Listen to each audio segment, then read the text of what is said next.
that 10 o'clock hour, and it's about that time, y'all. Thank y'all for tuning in. It is Friday night, 10 p.m. We're taking over the night, as one said before. Thank you for being online with us.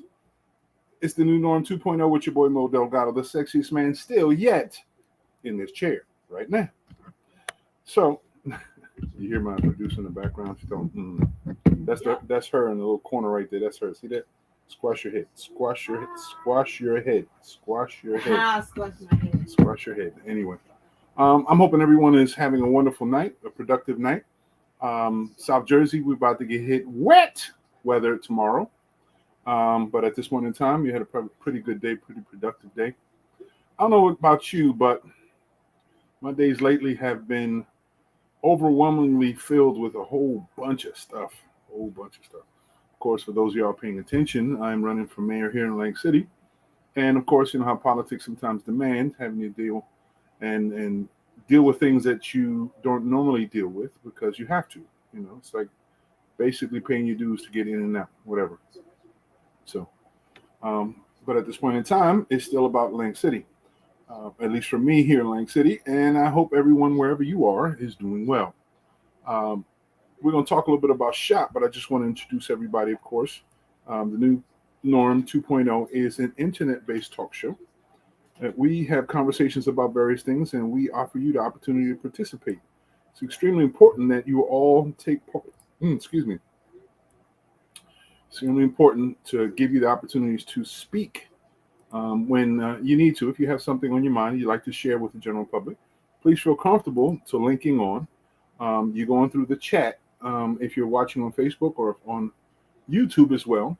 They're both live at this point in time. If you're interested in getting on the show, all you have to do is basically let us know, and we'll try to send you a link either through Facebook or through email, or if we need to, also through the YouTube channel. Either which way, you have an opportunity to jump on board and be part of the dialogue, the discussion. You have either two choices. Either you can come on just audio alone, and we'll put some sort of picture symbol, or if you already have one, a avatar that you can represent you, or you can have video and audio together. Each way, you have that opportunity to jump on board and be part of this discussion. Now, we're going to talk shop, and I hope everyone's been paying attention, but lately, the biggest discussion that's been taking place is the vaccines. Of course, we're still going through the issue of SARS-CoV-19. That's the reality of what we're living on. And we're also diving into, as they say, flu season, influenza season right now. So everybody's getting jabbed left and right, jab, jab, jab, jab. The biggest discussion right now are the vaccines. At this point in time, the nation has not yet met 50 or more than 55% total vaccination. But the dilemma continues because there's a lot of people who have various reasons for not wanting to be vaccinated. In the midst of it, we're now in the process of working to have booster shots available, which means a little, not a placebo, but a little portion of what you once took initially to be vaccinated, to keep reminding your body to keep fighting the issues at hand. So in this situation, we already know that Pfizer had gotten the national agreement, the national okay from Congress, FDA, and CDC to take place, and people have now been getting a booster shot, those who need it. Those who already had been vaccinated for 6 months. In addition to the vaccination in 6 months, they've also meet the criteria, meaning their health risks, or if they're in a high risk employment or job, something they do a high risk. So these are the things that are in place as far as Pfizer. Just recently, the FDA and CDC gave Moderna the okay to do a booster shot. The difference between Moderna and Pfizer, it seems like Pfizer didn't give people as much of the vaccine or much of the components necessary to create the vaccine as Moderna. So Moderna's last longer than Pfizer. This is one of the biggest issues that recently had as far as efficacy. So Moderna's, the intensity Moderna has in the Moderna vaccine protects people for a longer bit of time. So there's not a necessity to have as much when the booster takes place. according to recent reports, it suggests that 100 milligrams of whatever vaccine is given to you in a shot in your first shot, and then 100 milligrams again in your second shot. So this booster suggested to be half of that, so 50 milligrams, where the Pfizer booster said to have about 80% of the total volume. It's 80%, and the second time it's 80%. So the booster that you'll be taking would be at a higher level, nearly 70%, if not 60%. So there are things that you have to consider when moving forward as far as the vaccine and which one best works for you. However, the national agenda, the discussions that are taking place is whether to have it or not. One of the people who've recently run into probably the biggest chaos, the biggest type of pushback or emphasis is the superstar NBA MVP. If he hasn't earned the MVP, he should have, for the Brooklyn Nets, Kyrie Irving. Kyrie Irving is a point guard. He's a multimillionaire. He's known to not necessarily walk the same tightrope as everybody is. Not long ago, the dilemma with Kyrie Irving is because he took some time off, didn't give anyone a reason to, didn't look for authorization, any kind of authority to do so. He just did it. He went off for about 8 days and didn't give anybody inclination where he was. And his only answer was that he needed some mental health time. So he did what he wanted to do. So in this situation, he's telling everybody his beliefs are strong, and then he doesn't feel appropriate for him to take this vaccine. So the national dilemma continues because basketball, as you know, is a very important sports event, very important sports venue. It is very important for sports betting, which is huge in the United States and abroad. So in that perspective, thinking about the importance, the fact that he's not playing can potentially sway what is expected to be a playoff into the championship game, their stats or their opportunities to doing so. So the bookies are freaking out. Everyone's bugging out about it, but on a national standpoint, dealing with the Basketball Players Association, everyone's basically saying the same thing. He's a grown man. He can choose what he wants to. They support him. And we hope that he can make a choice that he can feel comfortable. He himself was just recently saw in an interview that suggests that he doesn't want to walk away with the multi-millionaire, the multi-millions he's supposed to. He doesn't want to walk away from it. No one with a sane mind and credibility would walk away from it. But this is a very important decision that he has to make. And it's something that is dire to him because ultimately it's his life, nobody else. So, we applaud his stand, but we also encourage him to do what's right for himself and everyone else that he loves. And if walking away from basketball is going to provide that, then float on, brother. Enjoy your retirement. You've done enough. You ain't got to prove nothing to nobody. Just be healthy. And whatever you do, do not impact or impede the life of anyone else. So that's our send off to Kyrie Irving. Also in the national news, we're talking about Merck is the other pharmaceutical big pharma company that's coming from abroad who has recently suggested that they have now a pill form of the vaccine, very high intense pill form of the vaccine. The dilemma in the background that doesn't seem to be talked about much on this side, however, has gotten some national attention from abroad around the pond in the UK is Merck is offering this vaccine to the citizens of the United States at roughly 100 times more expensive than it would be in Europe, in the UK or Europe. So there's going to be some discussion, as they say back in the day. You got some explaining to do, Lucy, because 100 times worth, they're charging 100 times more than they would in the UK and things like this. They're looking to exploit us. So I'm hoping that those that are in charge in the decision-making role to allow this will look into this and will also get that fire in that ass to make sure that it's done so properly and ethically, because this is another scoundrel of a corporation trying to steal, trying to cause havoc upon the United States economy for their own betterment and help to be part of the issues that we have as far as the vaccine and SARS-CoV-19. So that's Merck. The dilemma continues. That's going to be an ongoing discussion because, as you know, or have you been paying attention, numbers of COVID-19 active statuses or people who have contracted COVID-19 who are vaccinated have increased. There are more and more people who have been vaccinated, including some senators. So there's that question again. Why be vaccinated if you're still going to get sick? And ultimately, the answers that you know are right there is the vaccination is not to help eradicate or eliminate the opportunity for you to get sick because it's still there. However, what it is to eliminate or make less the impacts it does on your body. So you won't necessarily end up in a hospital needing a respirator. So these are the conditions that you have to consider when it comes to that moving forward. It's extremely important that you're aware of how things are and how your body is. The vaccine affects people in different ways. Some people, like the Argonaut, who is my wife, gotten a shot in the arm. It was nothing. She's like, ha, ha, ha. And I'm thinking, hey, it's just like women. They give birth and it's nothing. So, okay, great, fine. All right, I got a little sick. So what? You all right? Fine. Okay, as long as you're healthy, what? Anyway, so as we move forward, we're going to encourage people, more and more people, to do what they can to be responsible. And as more information comes on about the vaccine, we'll continue to look at it. However, there's more and more information being had abroad about this discussion. And here in the United States, big government is getting in the way. What I mean is that all this discussion on the interweb, globally, that's available for people to peruse and look through, whether it's valid information, whether it's hoax, whether it's nothing like that.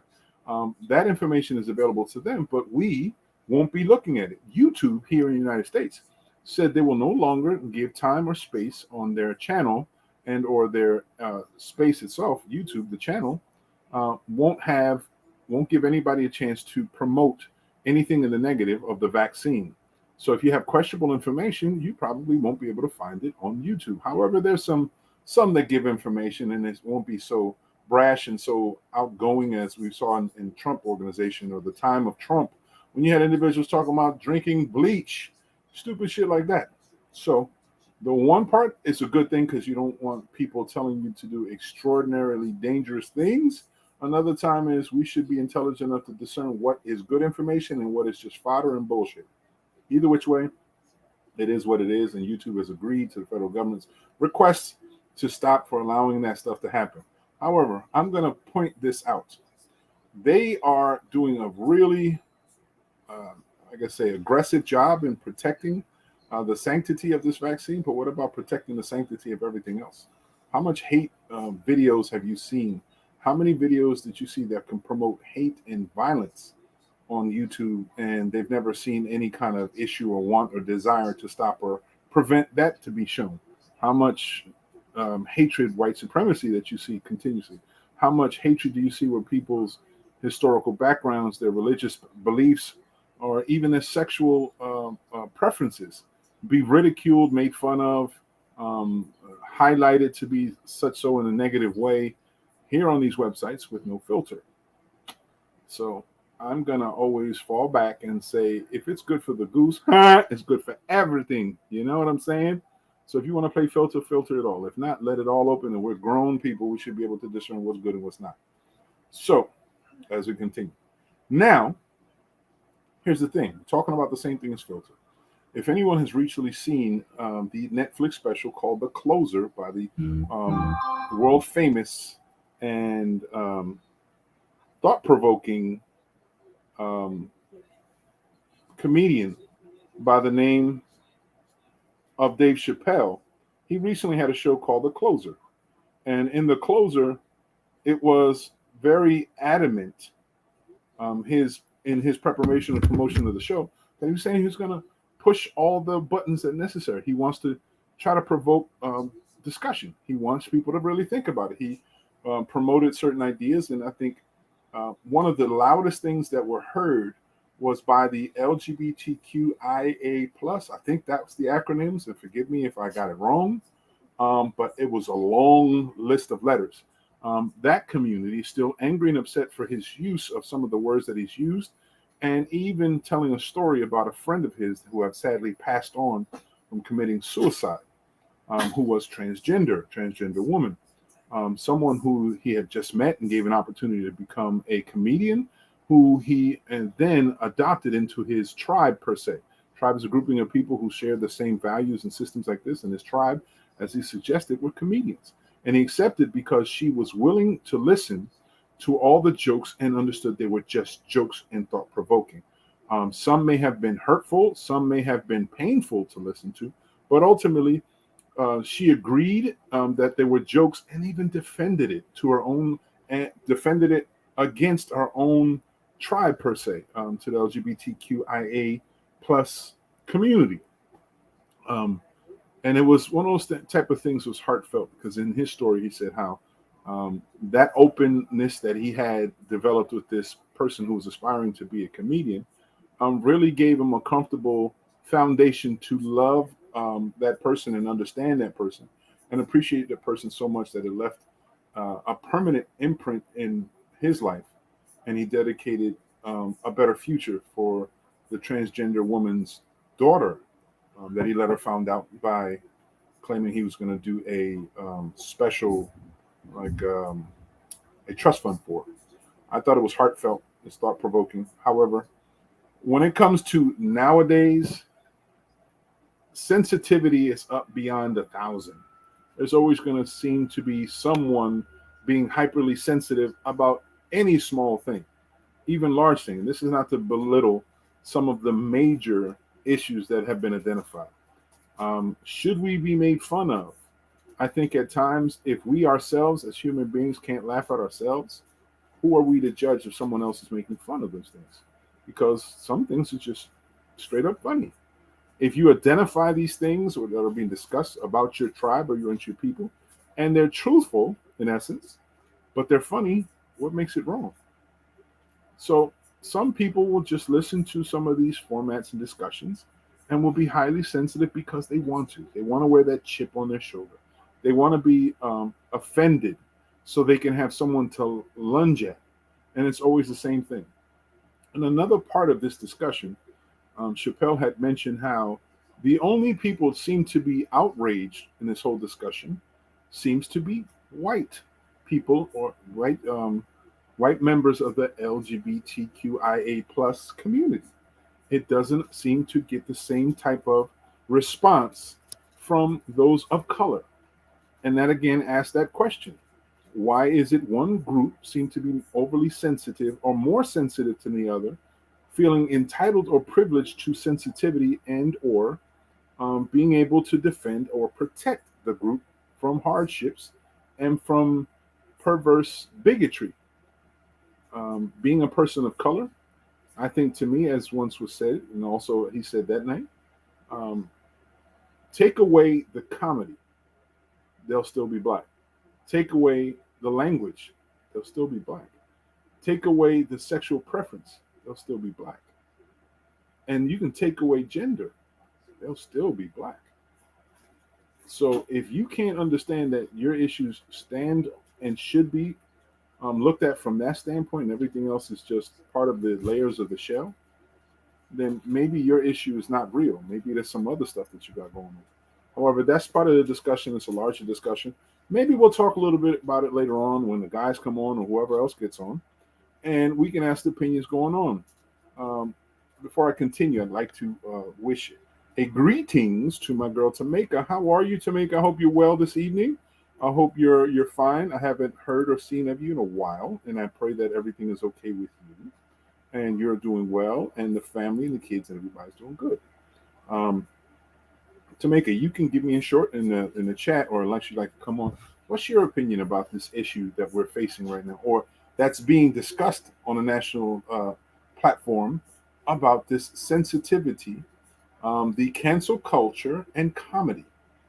Comedians are being very, very loud about the fact that in today's sensitivity, specifically coming from that grouping of individuals called the LGBTQIA plus. And again, I'm going to keep referring to that phrase because that's the phrase that apparently identifies most, if not all, of that community. So um, I'm just concerned how this goes on, because it seems, and again, in Dave Chappelle, he applauded how certain um, platforms or certain issues seem to have trumped other issues and other platforms or other groupings of people quite aggressively. And it seemed like it was honest or earnest in one aspect by saying he's really jealous and really proud of your advancements, and he's bewildered at how so much advancement has taken place in those fields when you have um, groups that have long-term issues that have yet to be answered. To make it, Dave Chappelle told the truth. Their fragility is annoying, but when we as POC talk about things of our history, people of color, they're always saying we always bring up the past. Yep, that is very true.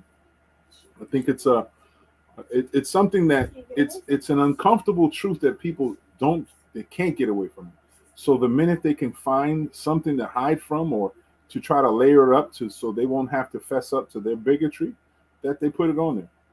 And again, I'm going to say this as I've always, I think everyone deserves freedoms to be who they want, freedoms to love who they want, love how they want, pray to who they want and how they want. I think those freedoms should be afforded to everyone, and you shouldn't be persecuted for how you do that.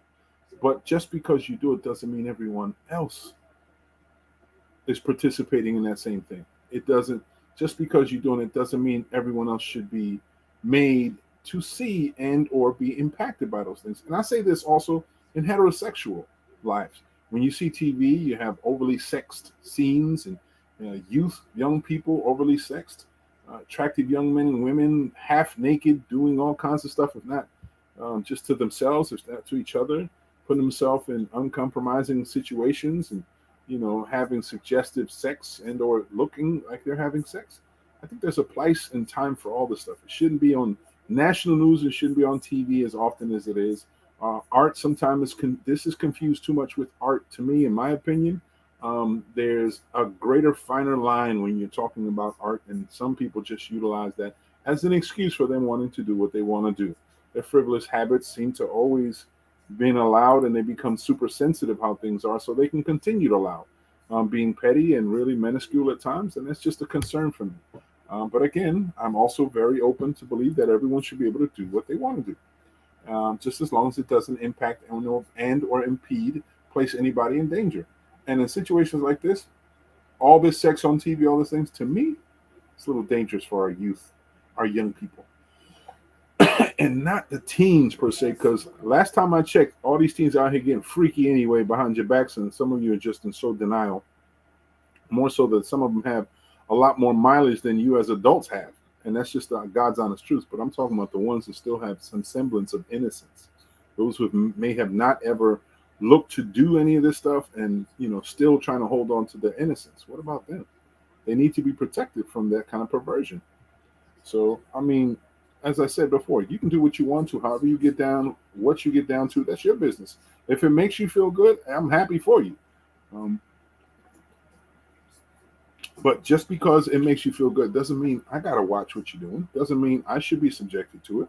Doesn't mean it should be available for kids to be curious to see as often as it is. And it's just something we have to be more responsible for. So, but we have to keep pushing. I'm glad you're getting over the bronchitis. I know sometimes getting over things is a little bit of a trek for you, but I'm glad that you're strong. Your spirit is always strong. So I hope you continue to get better. Till you surpass 100% fine, I want you to be 110% fine. So that's what my prayers are for you, and continue pushing. So we were talking a little bit about the perversions or the discussions of Dave Chappelle and the impacts of society today, because one of the greater discussions that I know my wife and I have talked about is talking about Lil Nas X, his presence in music, his presence in pop culture today. As an elder, as a person of age, some people look at me like, "Hey, you're just an old guy, and you want to act this way and that way." And I'm like, to a certain extent, I can understand that because I've seen there and done that. None of that stuff is a thrill to me any longer. It's just not that thrill. Just looking at booties on TV, you can do it all day. It doesn't change anything in life. It doesn't give me the same type of thrill that I may have at 18 years old. Once you become mature and all that stuff, you don't have the same wants and desires as you once had as a young person. Doesn't mean I'm dead. Doesn't stop me from being a man. I know what looks nice and what doesn't. I just don't have to look at it all the damn time. That's like having to walk past a beautiful car lot and not able to drive cars all the damn time. After a while, they all look the same. It's the same thing. So, let me see. There's also a reason why they don't CRT, right? That's critical race theory in schools. My oldest posted A meme saying the people preventing a black girl from attending school are the same ones that don't like to educate why they wouldn't let the black girl attend school. Okay, yeah, that's a good point. Critical race theory is another concept that's still being pushed right now, or pushed under the table. They don't want that part of being the agenda. There's a couple states. Matter of fact, if I'm not mistaken, Tennessee passed a legislation to say that in schools you can't teach about racism or bigotry at any level to kids up to 9 or 12 years old. And this is the concept of critical race theory. Critical race theory is to teach the pros and cons of racism or bigotry throughout time, teaching you the impacts of what happens to be a bigot, or the impacts in society when you allow white supremacy to continue this way. It is said that too often what you're seeing is the constructs of the status quo of politics preventing the general public to change the ways of old, dirty, nasty old men who are part of the constructs of white supremacy, who don't want to be exposed and don't want to be ashamed for doing what they do. And they don't want to feel any kind of ownership to the hardships that people of color have had to endure from. So the truth is the truth. I think critical race theory is something that's essential for our children to learn. I think in teaching critical race theory, it creates a certain level of empathy amongst kids who may not be a child of color, who may understand a little bit about the hardships that are in place and could be empathetic to those around you. Empathy, as like Dave Chappelle said, empathy is bisexual, although he made that term, but it made sense. It goes both ways. Empathy is necessary. If you want someone to be empathetic about your concerns and your needs, you have to be willing to be empathetic about the concerns of another and give them the opportunity to speak and so you can listen to, just the same way you're looking for someone to do for you. So it goes two ways. So these are the discussions that were going on right now. Present day has a lot of volatility in our society today because we're in a very sensitive state. We're at the cusp, or as Dr. Fauci says, we're hitting the corner. I don't know what the fuck kind of corner they're talking about. We're getting the corner, hitting the corner on the pandemic. We know that numbers are not moving as rapidly north as they once was, and they're starting to flat out in certain situations, but they're still there. People are still getting sick. So as society continues, there's things to be concerned about, and the health is definitely one. The other big issue that's in the latest news right now are the shipping containers that are docked outside of major docks in the United States. One of the flat, honest truths that were said about these things is no matter what, the one truth that you see is none of those products that are hanging on these ships have been sitting there in idle for weeks, if not a month, are American products. So imagine if we were less dependent on foreign products. Maybe we wouldn't have dilemmas the way we're facing. The issue nowadays, as we're looking down the street to Black Friday, which is a huge consumer component created by the consumer market, trying to help elevate income revenues for corporations and so on and so forth, and they can trickle down discounts to the general public looking for goods and services. So as we're looking at Black Friday, the truth of the matter is that once that date comes about, there might not be enough of the products that people are looking to buy available in the stores. One corporation, which is called Best Buy, who is very, I guess, techno savvy or technologically centered, computers and things like this. They've already made a national statement that the starting Monday, you'll see some Black Friday sales being available at certain corporations. One being Best Buy, another one's Target, another one's Walmart, Sam's Club, and Amazon. And they're preparing. Best Buy, this is them. Best Buy saying they're preparing for what potentially can happen by storing as much as they possibly can in their warehouses and making it available at discounted prices like they would on Black Friday, hoping to create a rush of sales and create a spike in revenue for their company. So when things get worse, things are a little tighter, they'll be able to ride during that time until all these goods come back inland. The Port Authority in Los Angeles, which is the largest port being affected by this stalemate situation, have put in place a system that's moving in excess of 1,000 cargoes, boxes a day, and continuously moving. As I said, they're moving 24 hours and trying to move as many goods as possible. You imagine 1,000 shipping containers, the containers themselves being processed and then moved and then dumped. Everything is being taken out of those dumped and shipped out. That's a lot of goods going from Los Angeles onto all the other areas. So, these are things that have to be concerned about, because in the process also, what happens is you also have road pirates. It's a crazy term, but you have road pirates. What they do is they lurk on the national highways waiting for trucks making these massive deliveries, knowing what they're delivering, and they try to rob them on the road. And that creates a big issue as well, because they know what ports will be heavy with certain goods. So you'll have those who are in crime, in criminal elements, they're going to be lurking on them too. So if you are a long distance, or I think it's long distance driver. If you're out the commercial driver and you're delivering stuff long distance, you guys, please be safe, be careful.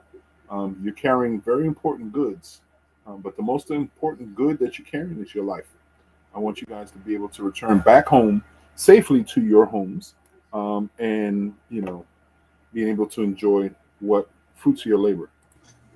So that's one of them. My brother Adrian, how are you this evening? It's good to see you. What's going on, man? It was nice seeing you this evening also, man. Yeah, man. As always, the pinnacle of information, making sure everyone is aware. As always, I appreciate you for always doing that. Not a problem, man. The more we know, the further we grow, I'm sorry, Tamika had a post. That's totally 100%. When we're talking about the discussion about the goods in the stalemate, she also said some major stores already started doing early Black Fridays. They said Mondays, right? Correct, and yeah. Way before Black Fridays, nobody's really not going to do any shopping. Thank God I've already started ahead of time to beat the rush. Okay, well, just like you're thinking about beating the rush, there's other people thinking about it, and they know there are going to be people planning on beating the rush. So I don't know. It entertains me. I tell you that. Black Friday, the concept. I'm not into trying to buy goods. Some things aren't necessarily on sale. They're not that much of a sale. You buying a piece of shit product and they discount it. Is it actually a discount? Because it'll break down in a week or two. That shit ain't necessarily a win. But people do what they do. Yeah, like that old saying, you got to shop around, Mo. You got to shop around. That requires for any and everything. Indeed. Because if you drive around locally, how much have you paid? When the last time you fill up? How much did you pay for gas? Just the other day, I think I paid $3.25 a gallon. Okay, that's pretty good, because everything is around $3.31, anywhere around there. Yeah. Hey, bro, what are you coming to show? You're not supposed to be yawning, okay? That's the reason why you move it up a little bit so you can get some rest. So you don't have to be yawning. Oh my goodness! Showing everybody your network. Man, listen, hey man, I missed you guys, but the last time I paid for gas, right before I came back to Jersey, was $2.89. Okay. Wow, you let us know where we want to go. Must have been Orleans. Hey, Mark, did you bring some? Hey, Mark, did you bring some of that back for us? Oh man, listen, I tried to fill up. I had 4 gas cans. I tried to do it all. I ain't gonna lie to you, bro. I ain't gonna lie to you. It was $2.89, and I was in the last place I stopped, and I think I got gas was in about Roanoke, Virginia. Okay. And it was $2.89. The cheapest I got gas, and I've been traveling for about the last 7 weeks. Mm-hmm. But the cheapest place I got gas, I think it came down to like $2.59. And that was in the Gulf Coast. Right. Yeah, that was in the Gulf Coast. So I mean, I mean, obviously, proximity has a lot to do with it. Oh, obviously. Proximity has a lot to do with it. In Hawaii. Yeah. Yeah. Morning, noon, and night. Alexa, light on 100%. I could imagine Hawaii. That's crazy. I'm actually they're paying about at least almost $10 a gallon there, man. Oh yeah. I got a buddy of mine who just flew out there, and as a matter of fact, you guys know him. Oh my goodness, it happens, brother. Andrew Parker's nephew. Oh my God, he's from here, Mo. He wrote a book. Oh my God. It'll come to us. It'll come to you. He wrote a book. Okay. He wrote a book. He did a lot of, community activism work. Very bright, intelligent man. Oh my God. It's going to come to me. I might even have to come off the screen to be able to find his name, but It's going to come to me. But he travels back and forth from Hawaii to Puerto Rico to Florida, and he was just here in Atlantic City.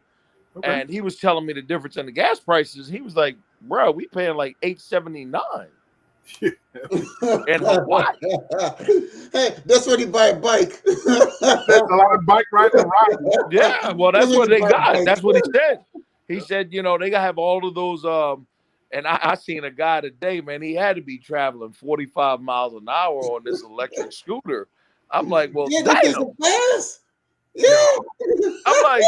I'm like, yo, bro. I want one.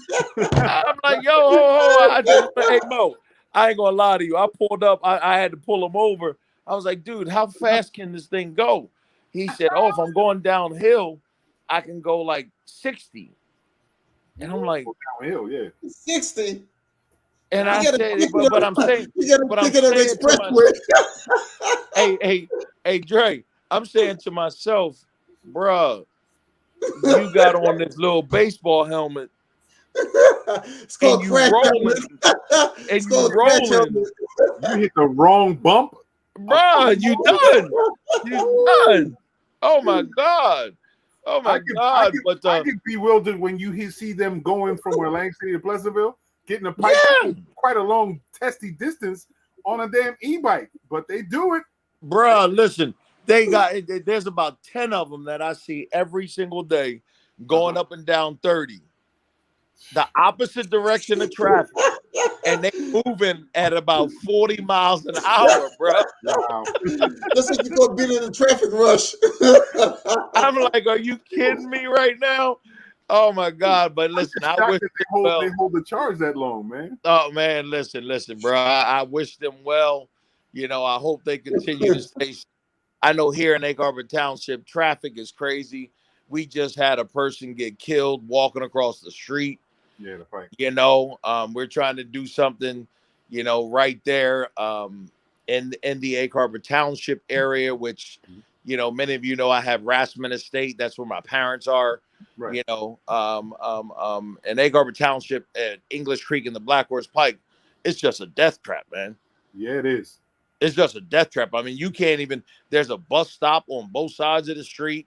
Mm-hmm. They're letting off, dropping off people and kids, and coming across. And man, one of my cousins, Kyra Griffin, is her maiden name, but Martyr.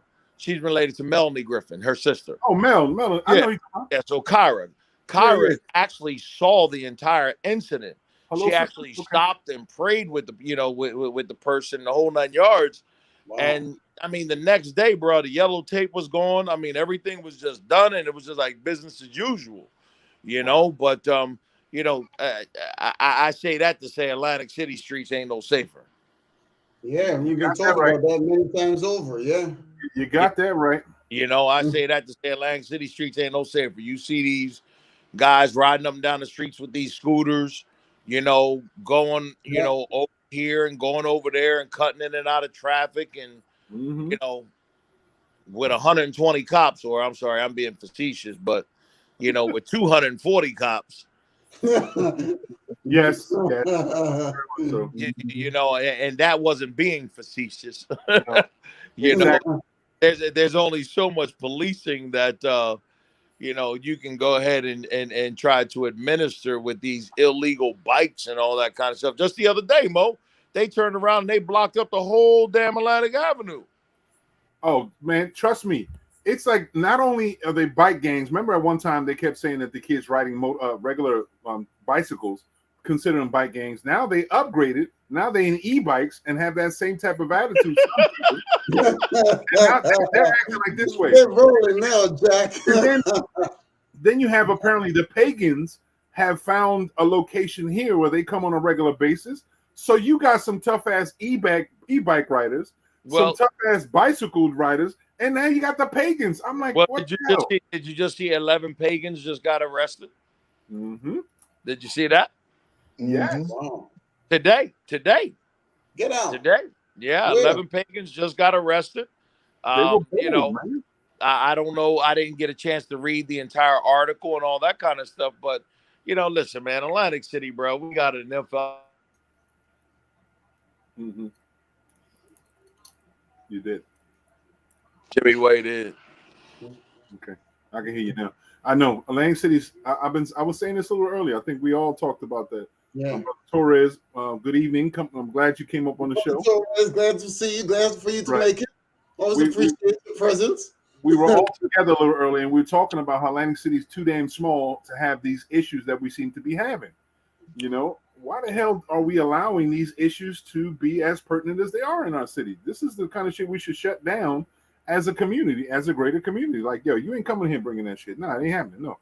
Well, see, on top of that, first of all, good evening again. I'm doing the Mark Rassman laying up in bed and everything else and stuff, being comfortable. Tamika, hello. You did say hi, but also, when four bald men get together and everything else and stuff. Oh, hell's gonna break loose. Hell's gonna break loose.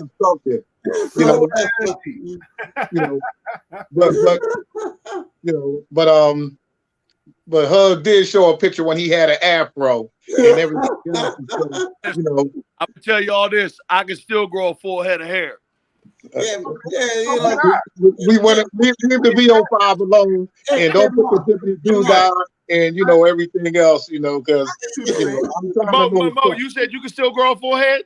Yeah, just no, don't take a jump. Don't take a jump. Hey, Mark, it looks like a golf course. Don't take a jump. Don't do that. From the teeing off in the middle of your head there, you got all the green on the side. I always say I'm the kind of guy, I don't care. If you want, I'll mess around and just grow this part right here that grows. Hey, Adrian. You see this right? You look like an Apache.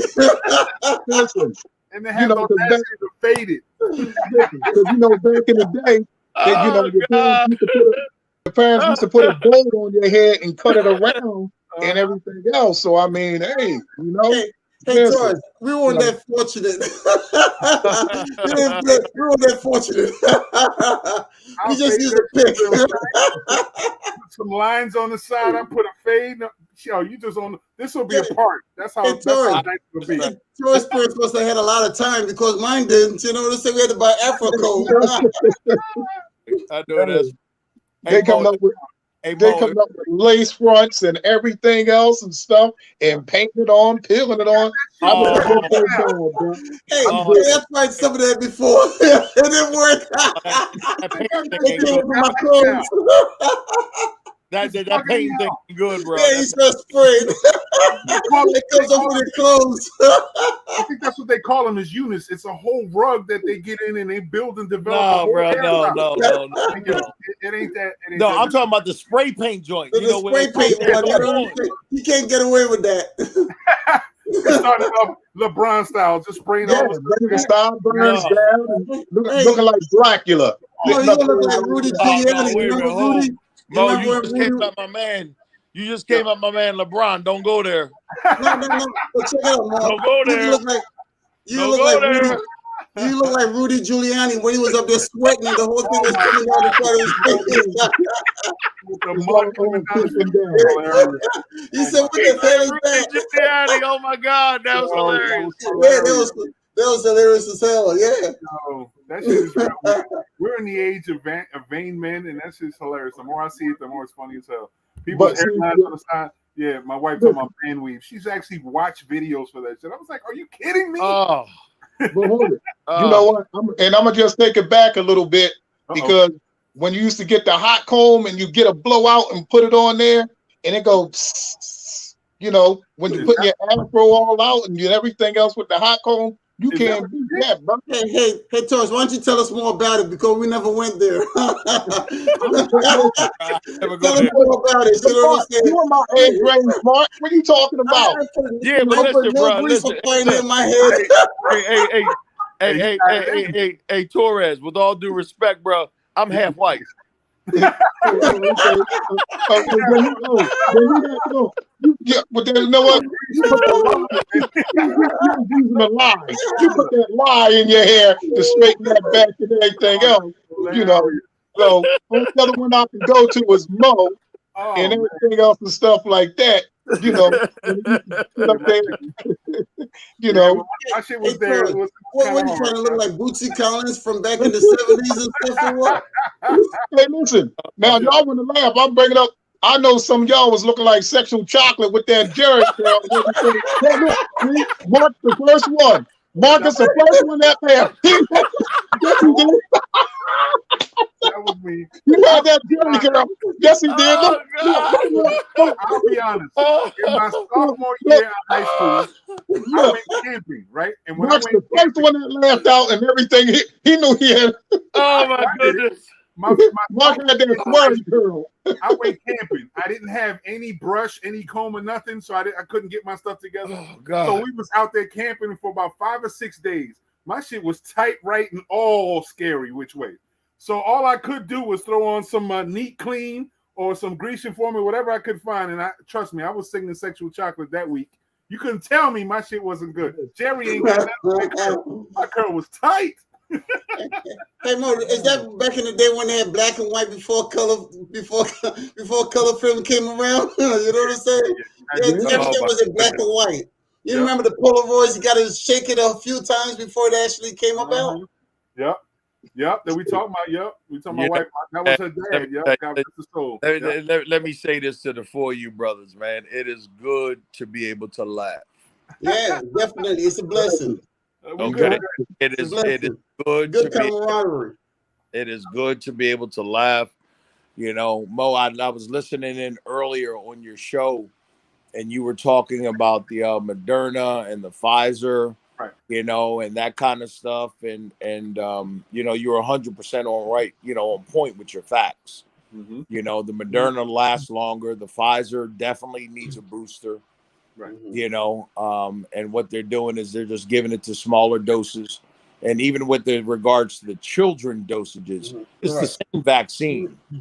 It's the same vaccine. They're just giving it in minor doses, right? Because the children produce more antibodies than we do. Well, y'all do as y'all getting older. They go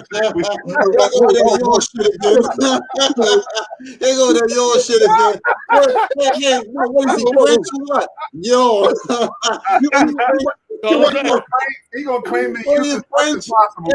I'm the youngest one on this phone call. Hey, Mark, you know that you have white. You're French or what? You know what I'm saying? Bro, listen, I'm the youngest one on this call. Wait.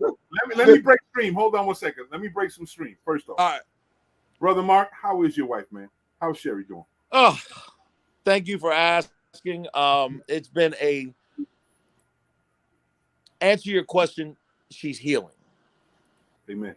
Answer your question, she's healing. We have undergone 3 surgeries and 12 weeks. This being the most severe. Mm-hmm. She now has 4 bolts in her back. Wow. She has a bone stimulator hooked up to her most of the day. Leg compression to hinder blood clots and all that kind of stuff. Right. She's walking about 3 times a day, 10 minutes a time. We got a long road ahead of us, Mo. But you know what? If you know my wife, which I know you do, and Torres, you do as well. Yes, sir. My wife is a soldier. Yes, she is. My wife's a soldier, and You know, after having celebrated our 35th wedding anniversary this last August, I'm looking for 35 more years. That's what I'm talking about. And that's why we took the trip we did. You know, it was about taking that 21-day trip, and all we did was just drive across America, man. That was it. That's all we did. You know, we ain't eat extravagant. We didn't spend a whole lot of money. We stayed where we stayed. We ate what we ate. We had my dog with me, and a lot of breakfast food. Yeah, I know. You know what I mean? You know, that's on Torres' alley. If we can take a station identification break for JESUS and put a prayer in there right now. Hallelujah, amen. All right. So if we all can take this moment, and I'll go ahead and I'll pray, and let us pray. Dear Heavenly Father, we want to thank you right now, because we know tomorrow is not promised, and we want to thank you for everything that you've given us, Heavenly Father. We know that there's a lot that's going on in this world, Heavenly Father, right now that only you can have. Heavenly Father, we know that when you out there, Heavenly Father, you got everything in control. We ask that we cast and put everything upon you, Heavenly Father, and don't forget those who are less fortunate. Heavenly Father, we know that everything that's going on right now, and we ask, as long as we stay anchored in you and never leave you, Heavenly Father, you will guide us, you will lift us up and touch us and crown us from the head to our soles or our feet. Heavenly Father, we ask that you remove anything that's not like you. Heavenly Father, we ask these and all the blessings and everything we say. Amen. Amen. Amen, brother. Listen, we appreciate it, Mo. Thank you for asking. But I still got to come back because Mo cut me off. All right. I'm sorry. Go ahead. Hey, Mo, you still got 2 minutes left. If you still want to turn around and get rid of all of these illness and stuff like that, you go get some Father John's, or you go get some castor oil. You clean yourself out. You make sure you straight. You make sure you good. See, because like I said, that Father John's ain't no joke. Listen, because y'all be sitting up there watching Uptown Saturday Night, watching Little Seymour and Big Percy. There's nothing wrong with that. So y'all want to go ahead and don't play it now. Listen, hey, you forgot car wash, okay? Hey, you forgot car wash. Hey, Torres, don't forget the Vicks. Don't get it mixed up. We still got the old-fashioned hookups. Man, you better get some Mad Dog 2020, and that will straighten you out like you wasn't funny, boy. Mo, hey, Mo. Hey, Hooch, what's up? I still Hey, Torres, don't forget the Vicks. There you go. Now I got the moonshine. I got the moonshine. Listen, there we go. Listen. Here we go. Hey, look at it. That's what I said earlier. That's when I had here. That's Michael Evans from Good Times. Yes, it was. Yes, it was. No, hold it. Now, listen. Hey, Mark, there's on here. You got to come up with a picture with you got hair too. Oh, bro, listen, that ain't no problem because listen, I'll grow hair. I just shave. No. You got to have an old picture like he just showed. Yeah, I can do that. If not, you got to put on a processed wig and come on like George Washington. Halloween store. Hey, Torres, don't listen. Do me a favor, bro. Don't tell everybody my mama dressed me in plaid. Okay. Don't tell everybody my mama just. No, I swear to God. One, I got a picture, and I think it's either from Christmas or Easter. My mother had me in a plaid hat, a plaid suit, plaid pants, leather shoes, Stacey Adams. All this was from High Malins. I don't know if y'all remember that. Yeah. Okay. All this is from High Malins. And I said, she swore I was looking, and I look at that picture today, and I'm like, Mom, what the hell was you thinking? First person Bel Air. The one, I look like a hitman. I got a picture with me, a sky blue suit on with a navy blue satin shirt underneath it. You couldn't tell me I wasn't a hitman. I got one of those type deals. Oh my gosh! See, now y'all gonna get us pulling out pictures. When they turn around, and back in the day, it came to Christmas, that 2-piece or 3-piece leisure suit and a pair of hush puppies. I'm telling you now. lit. Yo, I'm looking. I'm telling you, I'm gonna pull this picture out. Look, he even went in the dark just to do it. I'm telling you, I'm gonna pull this picture out. Is this what you're talking about? Oh yeah. Oh, that's what I'm talking about. Listen, there was the 3-piece suit, man. I'm telling you, on the boardwalk around Easter. I think that one wasn't mine. That was shit. Hey, I'm gonna show you a picture. It looked like the album cover of a disco hot. That's me in wrestling. Looked like it was a disco LP from back in the day. That's your boy right there. Look. Can you tell that boy's nice? Look. Hold on, I gotta see this one. The one eyebrow and everything. Can you tell? Can you see? Oh my goodness! Oh, you can see it. Now you can see it. I see it. Disco nights on the wrestling mat. Hell yeah, that's the closest I can get from back in the day. I had some more. My wife got them. I think she uses them sometimes to try to blackmail me. I'm like, bring the good ones. Come on. I love it. It's funny. Torres, it's taking me a minute because I'm talking to y'all on my phone because I'm just actually getting in. I got in about a little bit this morning, and got settled, got my wife taken care of. But I got this picture. I'm gonna show you, man. All right, I'm gonna go out on a limb, right? Well, I ain't going out on a limb. I'm gonna show y'all something that y'all might. You take the limb back.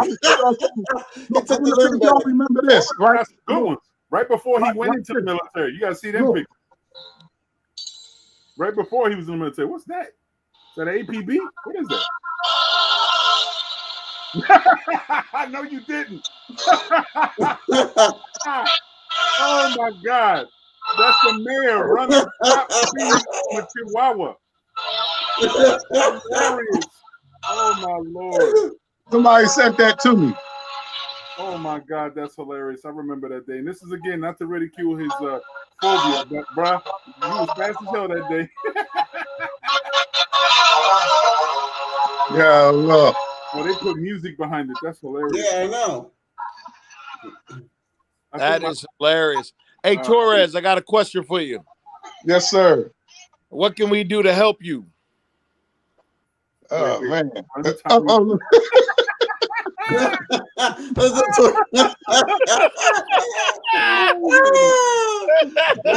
Hold up. See, my wife's about to get patched. Uh-oh. All right, bring him. I ain't scared. Bring him. No, I'm coming. I got two. I got one more. I'm just looking for him because I'm talking to you on my phone, but I got to find it. It's all good. My wife threatened somebody to pull out the dancing pictures. Come bring them. Couldn't tell me nothing. What?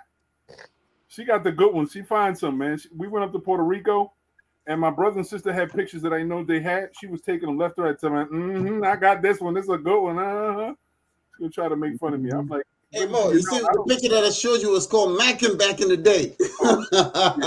I was the Mac. That's Mackin back in the day. That's when you went shoes. 3-piece suit, no doubt about it. Sunday on the boardwalk Easter. Bro, as kids, we wore hard shoes at 1, 2, 3 years old. Okay, we ain't had no Nikes. We didn't have no Adidas. We ain't had no Pumas. We wore those hard bottom white shoes that our parents hung from the mirror when we got 3. Shoot. Yeah, those hard shoes when until it was 5. Those hard shoes right now, and if they kick you where you was holding that child, they really hurt.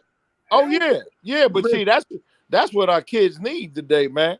Yeah, and then you got them bronzed up and got them with the pictures. That's right. Listen, today we want to spend $150 for a pair of Jordans for a 2-year-old. Man, you got to lost your damn mind. You remember back in the day they used to have pro kids? You don't see those bad boys. Yeah, you see the Converses here and there, but you won't see the pro kids. That's for sure. Oh man, you know what? I found a pair of pro kids the other day. I want me another pair of pro kids. I found a pair, Mo. They're online. See, I pro wear size kids 14. are online. I found a pair. I wear a size 14. You know what I saw, which was kind of cool? They had the pro kids that were you black. Wear size 14? Yeah. I wear 13. What are you talking about? What's wrong with you? Damn. That's hey, Mark, that's the only thing that keeps us balanced, bro. It's not really fall over. That's what keeps y'all. That's what keeps y'all married.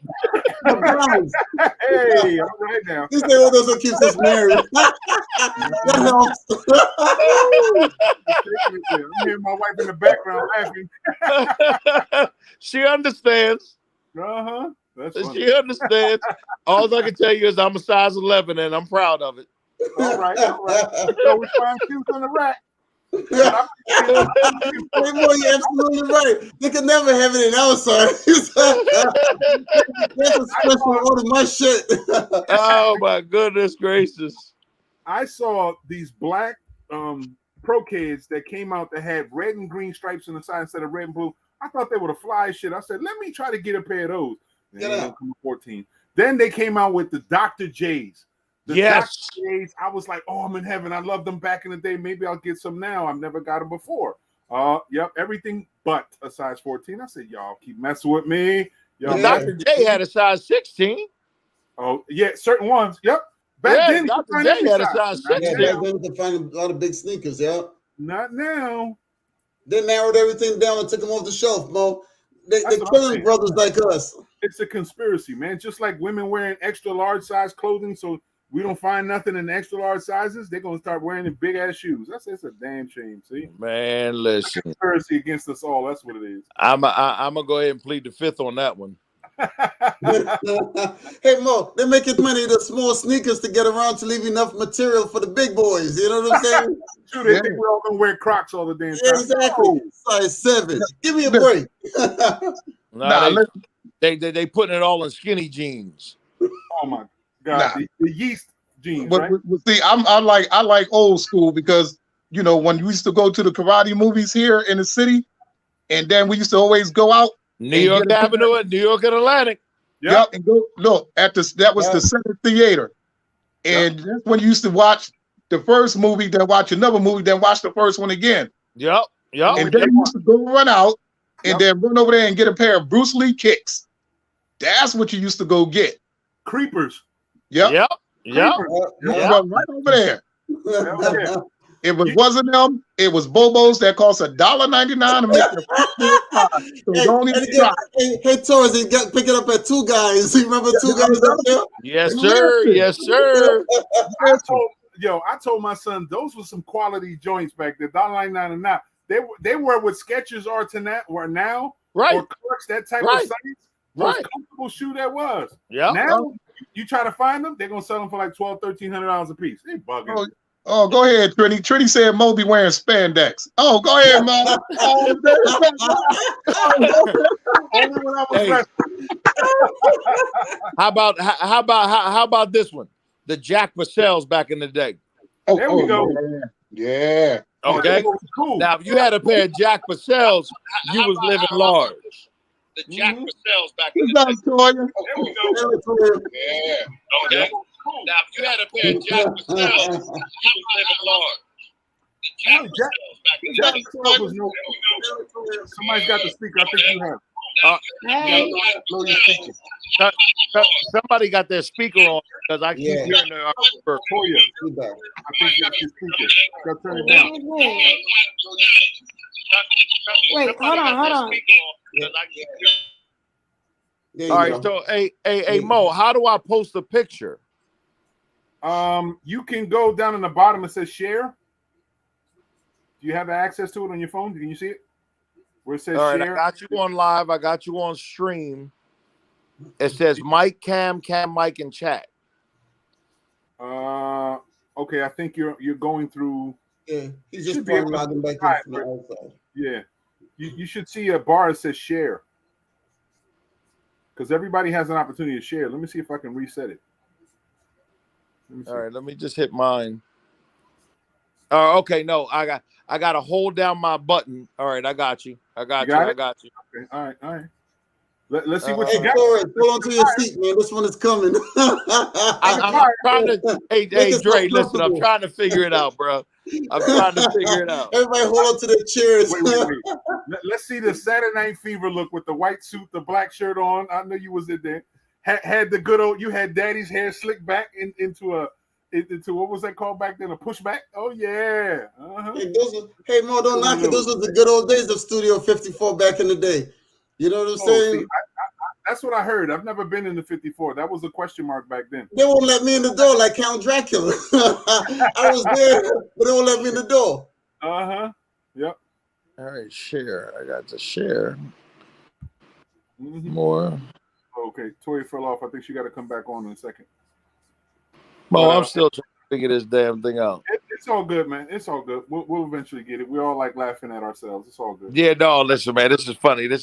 I needed this. I'm not going to lie to y'all. I needed this. Just the whole conversation, just the camaraderie, the brotherhood. Yeah, man. You know, the whole 9 yards, man. I needed this. I'm not going to lie to you. We're good for that. Torres is about to pull out something else. Yeah, he's getting ready to go with another one, folks. I'm going to get on the computer and just share. Hey, Mark, right? But I'm going to show you how light bright I was growing up. All right? Uh-oh. Let me see if you can see it. Look, he got a picture of a white person up man, there. Your daddy was the milkman. You know, when we lived in the projects, right? And turned around, he came around, they beat the ice cream man up, took his ice cream and threw his chain thing up on the thing. Oh, you know. Wait, speaking of ice cream, how many of y'all remember Mr. Freddie? Oh, yeah, remember? Yeah. Remember Mr. Freddie? Yeah. All right, listen. That's the original ice cream man. Yeah, but hold on, I'm gonna tell you people that I know from Atlantic City. Remember old Spittin' Willie? Oh yeah. Yeah. Spittin' Willie, Tiger Lily, Mr. Slim. What's the old Shaky Head Jr.? Remember Shaky Head Jr. used to walk around like this? Big Jim. Yeah. Yep. What about my man that used to work at the shoe store all the time? I can't remember his name. He was always, he would do the slide every time he dances. He worked at Boston's. What was his name, Nicole? You remember his name? He had passed away, and it was like everybody in the community came out. It was like it was essential, man. He was just everybody's dance partner at the anytime they had a what do you call them? What do you call them things? Them things that Philadelphia used to do, but they do here. She can't remember. Now you can't remember. Anyway. And then cabaret. He would be at everybody's cabaret. Huh? Was it Uncle Wesley Lewis? I don't know, it could be. Oh, she said that was her uncle. Uncle Wesley Lewis. Hey, Mo, why are you talking about Uncle Mo? I remember he was old school. Always had he would have shiny hair. He had a lot of curly hair always back. By the time you catch him over at the soldiers' home, and he was dancing always. I mean, soaking wet because he was always dancing. Yep, cool ass guy, but he was always helping. If he didn't work at Boston, he also worked at Nationals? No. What was the men's store? He worked at Boston's. Boston's. He worked at Indiana Avenue as a custodian. The custodian, Indiana Avenue School. Okay, yep. Yep. Mr. Henry. Mr. Henry. Mr. Henry. I don't know his last name. Yep. Henry. Yep. Yeah. Wow. He worked at Boston. This is all before Latoya's time. So she's sitting there like, who are these people? Yeah, I'm like this. Nah, but look, right? Because Spittin' Willie used to walk around with a whole bunch of newspaper all in his clothes, but that's where he kept his money at. At least allegedly, right? Mm-hmm. Yeah. Oh, he did. Listen, he didn't die broke. I can tell you that. Yeah.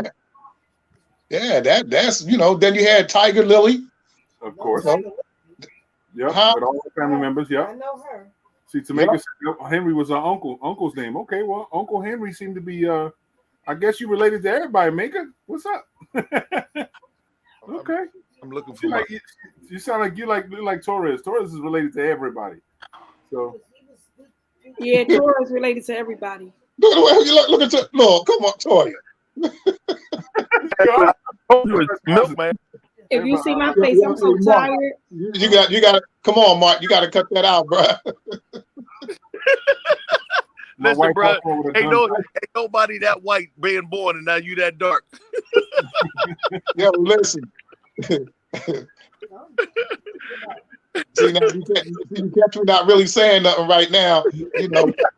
But don't worry, I'll come back, Mark. That's all right. That's okay. I only bust through because I see y'all was having a good old time, all the fellas. Yeah, joking. That's how we are. We're trying to have a good time. No. When I seen a dog running down the street, I was like, let me bust in because everybody thought it was my dog. Oh, and you put that post up there. Hilarious. That was the funny shit that somebody broke it down and had some production work, put a soundtrack to it, slowed it up even more. I was like, that's hilarious. Now, if you running from that dog, how you gonna lead somebody? Please. You lead everybody away from the dog. Please. There's no way. It's no way. It's no way you could run from a dog like that and think you're gonna lead us forward. That's a serious phobia. Come on, counsel. I'm afraid of dogs too, but I'm not scared of no little old 2-pound dog. Like, come on, makes sense. Councilwoman, he did, he run from dogs the same way he threw his punches. Look, I told you my wife would find shit. Look. Look at it. George. You couldn't tell me I wasn't cool as hell. Oh, that looked like Josh. It wasn't cool as hell. I just told you. Wait. Hold up, the fanny pack. Mark, you talking about me? How come you ain't say he looking like Bill Duke in that picture? Yo, listen, he went from dark to black. So come on, man. Oh, hey, look, I know we joking, but let's talk some real business. Oh man! Well, hold it. Well, I'm not holding back. Ask me what you want to know. Well, I heard Monday that they supposed to having a special meeting to make the Quetta to be the superintendent. Well, my question is, how can you have a party tonight at Back Bay, Chef Vola's the other night, Back Bay tonight, Barai? How can you have a meeting about who's going to be superintendent and if the elected officials didn't vote on it? Yeah. How can you say that this one going to be the superintendent and this one going to be the principal, and then make it make sense? So you're going to be the superintendent, your husband's going to be the mayor, and then the other one husband going to be the superintendent, and you're going to be the principal. Well, I mean, the sense to me, the sense to me, Toya, is simply is this: that as long as they can hold a conglomeracy, it makes everybody else ineffective. Correct. And my thing is, I'm not even blaming my people, your people, nobody people. I think our people don't know because we too quiet and we don't want to let them know. We're not making enough noise. There's no way that what's going on right now today, people don't understand. It's not that it's a lot going on right now in this city, this small little city, this small little city. It's a lot going on. Right. When you think it's okay to say it's a great day, for me, it's not a great day. When we got all these homeless, I went to go to the thing to drop my ballot off in a box, right? I went to the library to drop it off in a box. And I in the second ward, right? And all I see is a guy, he put his tent, mind you, he was in the military because the cot he had was military cot. No, that's not, hold it, Toya. I know what cot you're talking about. He got that from somewhere. That's not an army one. No. I seen it because when I was at ROTC in a high school, I had that same cot because we had to do different things. That cot he had was let me know whether the way he set it up, let me know that was military. Yeah. And you're sleeping on the side of the library. Like a monument. In broad daylight. In your blanket, and I'm trying to help him. He don't want to help. He defeated so our people that go to war and fight us, they go to war and fight for our freedom, our safety, our everything. They gotta sleep on the side of the library. And when we give away money, CDBG, whatever we give away, all we can do is put $50,000 away for mental health. We got a problem. Yeah, a serious problem because not only do they have mental health issues, you have mental health issues. You. Everybody on here got some kind of issue, but all we're going to give is $50,000, and we give away to an outside agency. Something's wrong. Well, anytime, I mean, So for me, it's not a great day when my people are sleeping outside, or when I come out my house in the morning and it's a guy sleeping on my patio. It's not a great day. I'm not going to call it. Excuse me, sir. Can you wake up? It's not a great day, but they know they can come here. They're going to be safe. They're going to get some heat. They're going to get food. It's not a great day. It's a great day when I can see the sun shining. We can all walk freely, safely. We don't got we don't got shootings every day, 2 and 3 people. We're at the highest of the highest in Atlantic City. Now, I'm going to tell you a little secret about me. I was born in Philadelphia, and I know about the shootings and all that. I don't care if Philly at 600 right now. Atlantic City being at 19 is the highest I've ever seen. I don't care. You can't compare us to nobody. What I know is that Atlantic City is at the highest it's ever been, and we don't have an answer. But my answer is I live in the middle of the war zone, right? And I could sit on my porch, run my cameras back, and I probably ain't seen not one cop in 24 hours. Yep. Make sense. Well, it just came across today that a lot of the cops and officers and all of them, they was up there taking the exam, to get promotion to move on and move forward and everything else. That's what was happening. Did you see my name? Unapologetically outspoken. I was told 3 days ago that the reason they don't like me is because I'm under the age of 45 and I talk too much. And if I keep asking questions, somebody gonna get in trouble. I said, Lord Jesus, let me keep speaking. Exactly. All I know is that I've been doing this for a long time, 2008. I know I'm up right now because I just finished making uniforms for the drill team. We got competition tomorrow, the first one in 2 years. And we're going and we're going to have fun. And all I know is that I'm not going to be, I'm sorry, I can't be quiet. I can't be quiet when our babies is dying out here, when our grandmas, our grandpa, and you're saying, we don't want needle exchange. They're over but if you get rid of, what about our people that's addicted? Right. Or maybe you don't got nobody that can relate. Maybe you don't. I'm not sure. But we can't just get rid of needle exchange without an answer for our own people. That's my thing. Well, see, you can't get rid of, I'm just saying, even if you get rid of the needles, you still going to have the same people out there that's homeless, the same people out there that's, selling the drugs. I work at the health place. Wait, Torres, I'm going to cut you off. I got something better. When the city of Atlantic City get a grant, that's for overdose prevention, right? And when you find out who's doing the prevention, what's going on? Do we really? And you find out that money is being used for salaries, we have a problem, because how are we preventing overdose when the money is going to salaries of people that have been working for the city for over 20 years? What are they doing out there to prevent overdose? Nothing, because it's salary to work in recreation. It's salary to work in public works. Toya, let me ask you this. And the only real two people that can answer this question is Mo and Toya. Okay? Don't ask me. I know your struggle. Mo, I know your struggle. Right. I know your fight. Right. Even if y'all vote against it, and most times y'all don't even have a vote before they pass something. But even if you vote against it, what good is it? If we vote against it, let me tell you the good. You're going to be beat up on Facebook. They're going to stalk your house. No. I'm not talking about the personal attacks. I'm saying the legal ramifications. Whatever you're talking about, the budget that they're getting for this money for this program, and they're misallocating it to another program. You're saying they is the state. That's the state. You and Mo and Jeff and several other people have been voting against this bullshit for years. But it still keeps getting passed through. I'm gonna say this. I'm not giving the state a little wiggle room, a little thing. I don't think they realize what's going on. I don't think they really know the level that's. They gotta sign off on it though, Toya. Right, but if I tell you that this money is going to Jordans, but this money is really going to Yeezys.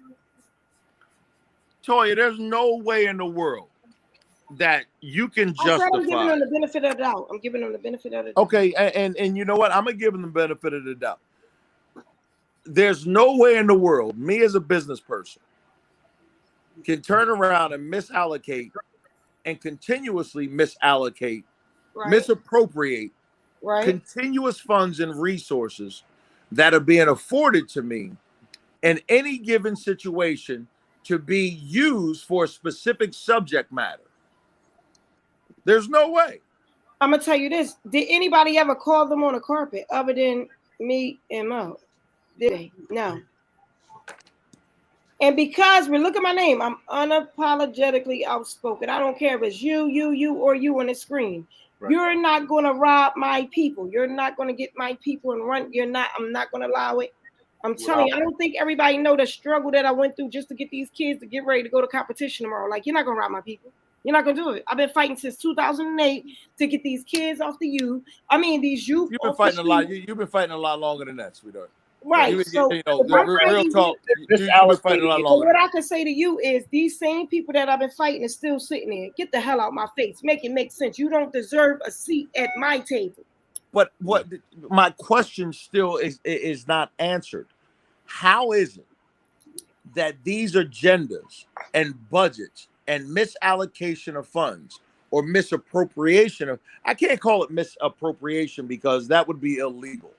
Let's call it misallocation, like I originally said, because they can allocate whatever money they got to anywhere that they want it to be and justify it. Am I right, Mo? They have done it. Okay. And I know the grants that have been done. You know, we talk about, you know, celebrating New York Avenue finally being paved. Those funds were afforded to the city of Atlantic City back in 2018. I'm not celebrating it because what I do. No. But Toya, you signed off for a minute. Those funds were allocated to the city of Atlantic City back in 2018. Correct. And I'm gonna tell you this. All the way down all Chelsea Heights area, they chose to go ahead and use that money to go ahead and pave all of that. And the last bit of money, they're going to pave half of New York Avenue from Mediterranean on down, but they're not going to do it all the way from Pacific on down. I'm gonna tell you this. When I first got on council, right, they was like, we're gonna do this for this street, that street. And the first thing I said, why are you picking all these streets and not New York Avenue? What happened with New York Avenue? Exactly. And they was like, what you mean? The money was for this? I said, because you went for the money for that. It ain't that the grant didn't just say we're gonna do Pacific and not Atlantic. No, you only specified that. That's what people need to understand. So I put up a big stamp. Yep. Right, I put up a big phone and I said it on a council meeting. People started laughing. I said, listen, when I drive my car down New York Avenue, I want to pick it up and carry it the rest of the way because I'm afraid it's going to fall apart. And everybody laughed. I said, no, I'm serious. Mm-hmm. It's horrible. I'm going to tell you this. I went back Maryland today. Every day I do a second ward tour, right? I went back Maryland and guess what? I went back Maryland since last Sunday to today. And they telling me that the lights in the park go out at 9 o'clock, right? I was back there at 6:30 because I had to pick up drill kids, first of all. Mm-hmm. At 6:30, it was no lights. The kids was out there playing in pitch black. Mm-hmm. But you're telling me that they don't go up till 9. And I told them, how can you even let them go off, period, when you know that anybody got to wait in and out, right? In and out. It ain't a closed off park. You don't send the police back there. Why would you have it out? That is a danger zone. And I went back there for a whole week and I seen it. So, you know, it's not going to be good for me on Monday. Well, listen, sis, I'm saying this publicly. I'm saying this publicly. You know that I've always supported you since day one. Right. And I still got your back. Right. Okay. I say this publicly. I don't owe nobody nothing but the love. Me either. And anything that I've ever given to Mo Delgado, anything I've ever given to LaToya Dunston or Torres Mayfield or any other politician, including Marty Small, I gave out of the condition of my heart. Right. Out of the condition of my heart. And if you have misappropriated or misallocated those intentions, that's on you. That's your problem. Like we just had that parade and them kids wore that daggone construction hat, them little Rasmus shirts. It's like, listen, I don't even want you to give me 2 cents. You could go get whatever it is that you want to get and bring it. Like, that's not what I'm. Listen, we going to Great Adventures tomorrow. Y'all have never asked me for $1. Right. Y'all have never asked me, Toya, Mo, you have never asked me for $1. And I'm gonna tell you this: as much as we got to go to competition tomorrow, Mo will tell you. I was on the phone with Mo like, yo, we ain't got it. We trying to get there. Yep. We going to go to competition tomorrow. I ain't calling nobody. We going to make it work. Hey, sis. Send me your Cash App. I'll send you $250. When listen, I'm gonna tell you. Send me your Cash App. I will send you $250 for the kids. Listen, that's what I do. You ain't asked me. You ain't asked me. You know what's better? I want y'all to come to the competition and see us whoop butt tomorrow. But you know I can't. Right. I mean, me personally, All I'm saying is, I know I can't. There are a lot of things. We're going there tomorrow so the kids can get on the rides. It's at Great Adventures. I want my kids to go to Fright Fest and get on the rides. I'm not even going there to win. I'm just going there to let them go have fun. I want you to have some money in your pocket to be able to buy a Slurpee. And we leaving at 6 in the morning, and I gotta be up in a minute. And they already calling me. Cash at me. I will send you $250. For whoever's watching and not understanding this whole framework of what's going on, this is called community advocating or community love. We've had issues in the city of Atlantic City of people blockading, getting in the way from helping communities. We've had people get in the way and turn the subject matter of kids into a political fodder. We've had issues to this point in time where concept of safety and children have been part of people's political agendas, when in the actual adverse reality is that they don't give two shits about these kids, and it shows over and over and over again that it actually has to fall back on the community, which ultimately is the most powerful resource as it is, to come in and fill those gates where politics and politicians and policies and municipalities that are supposed to help don't. So it's just an example of it for anybody's paying attention. Pay attention all you need to. It's about love. We all have loved one another. We know the type of effort that LaToya does with Exclusive, the amount of children that are continuously under her supervision, working with the children under the conditions that her children have had to, while others have been in very comfortable indoor settings. Her children have to be outside under harsh settings so they can participate in a type of exercise that is very supported, very popular, and it's engaging. But these kids have had to be the end or the use of somebody's political agenda. Hey, Mo, let me say this to you, man. Many of y'all know that my wife is the vice president of AFSCME, Atlantic County government. Right. There's a surplus of like $17, $18 million in their budget. Okay. In Atlantic County government. In Atlantic County government, right? Your District 1 representative is who? Atlantic County government? Yeah. I didn't know we had a representative. Who is it? Is it Donald Duck or? It's Ernest Corsi. Corsi. Oh, I thought it was No, sweetheart. Your District 1 representative for Atlantic City, Pleasantville, and West Atlantic City is Ernest Corsi. It has been for the last 16 years. I thought it was Torres Mayfield. Okay. So listen, unless Torres wants to go ahead and take the seat, I plan on taking the seat because that surplus and the functions that are being appropriated against the Atlantic City, Pleasantville, and West Atlantic City residents as it pertains to Atlantic County government is unacceptable. It's unacceptable. Right. There is no representation. The last person to run against Ernest Corsi was Pam Fields, and she lost.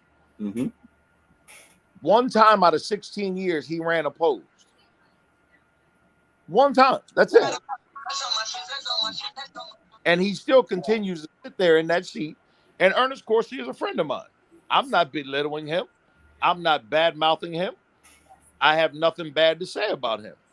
I just simply asked him, let's change the dynamics and give somebody else an opportunity to make a difference. He basically told me to kiss his ass. No.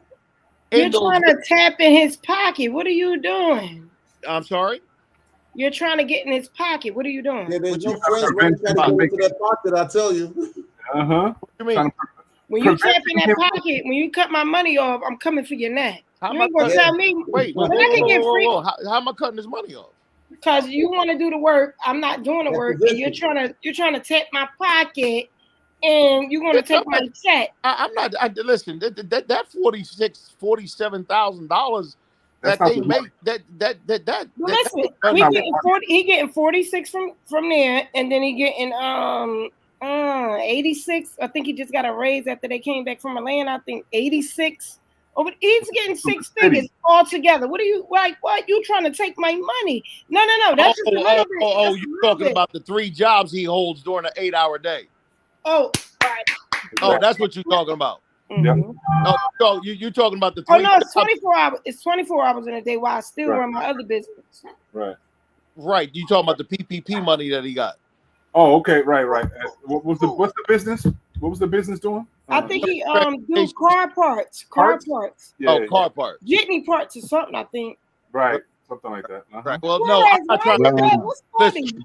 So that I'm extremely clear with everybody. When I get as District 1, Atlantic County Commissioner, what I'm going to do with my salary is I'm going to hire 2 interns. Okay. With my salary so that I can teach them the job and help fulfill another person to be able to take my place within the next 4 to 8 years. I love it. I'm telling you, they just did that in Newark. Because Mo, you listen, I'm not working for a job. I heard that.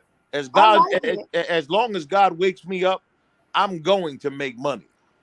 Right. I like it. My mentor told me, she said, Tweety, why don't you take your money and do? I said, ma'am, I can't because I don't got no other money. They shut me down. I can't get nothing else. All I got is this. So I can't give him my little $2 for that. So but I'm trying to figure out a different way. I'm in a position where I don't have to take the taxpayers' money. Right. But I need you anyway. I'm gonna tap it to you anyway because what we got going on. You're gonna cash at me tonight so I can send you this money. Oh, well, I'm gonna do that. But what I got going on, I need everybody on this call right now for my youth program that I got going on. I want no adults. I just want youth. I want youth that need help, and we're gonna tap in. I'm gonna give y'all the whole proposal, the whole rundown. Mm-hmm. I'm gonna tell you right now, my kids. When I say my kids, I mean Atlantic City kids. We got competition in the morning. I gotta pick them up at 4. They got their little hotel at the Harris because somebody donated a room for 3 days at the Harris. And they said, Coach Troy, we don't want you to. We want to talk to our big sisters. So you know what I did? I got the old exclusive kids. There we go. And I put them there. Tap in. I need you to get their mental because right now they be tripping. So right now that's where they at. So I've been dealing with that all night, dealing with my dude over here. So now they like, you coming? And I'm like, no. They was like, you know what? You can't do city council no more. I said, why? They said, because you keep fighting them, so then you don't show us no love. I said, no, my love is fighting them.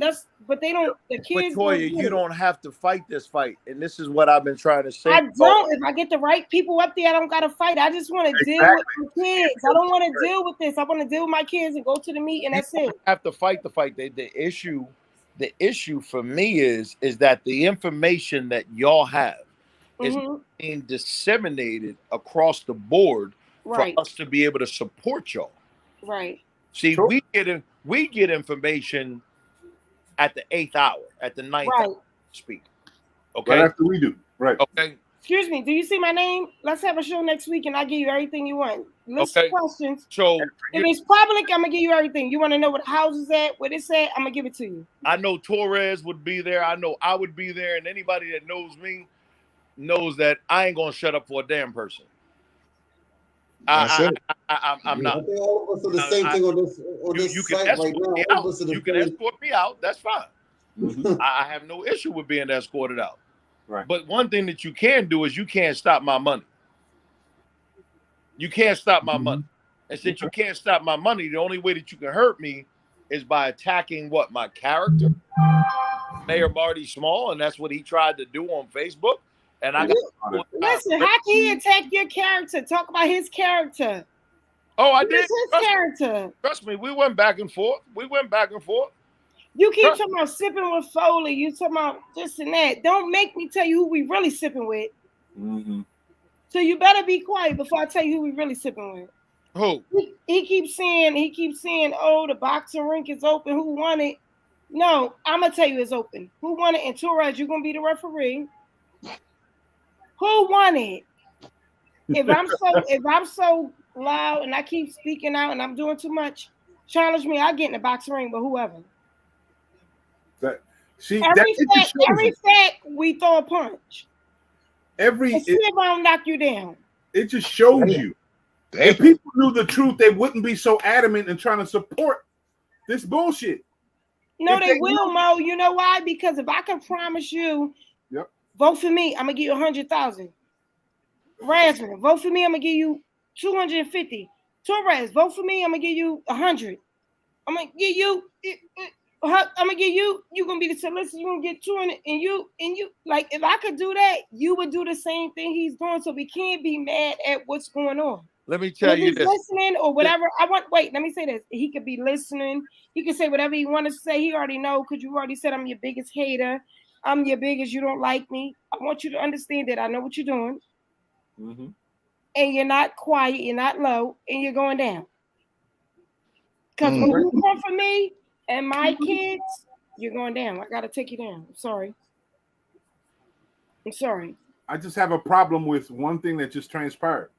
Today, apparently, a big group of a lot of his comrades, people that hang out with him, go to these concerts or go down to this location in Atlanta and go to these football games. All of these individuals who work for the city of Atlantic City are now salaried employees at a level north of $100,000. Mo, that's the little bit. I'm gonna tell you, I got a call from somebody from Atlanta PD who picked up a couple of them while they was down there for what we ain't even gonna talk about it. Right. I'm doing my little piece, and I'm gonna tell you this. All y'all gotta do, listen. I know he listening because he watching. Always. He already told somebody she's my enemy. I'm not running against you. You don't gotta worry about me. Worry about Mo. If you worry about me, then you worry about Mo. That's it. I've already been threatened. By Mayor Marty Small.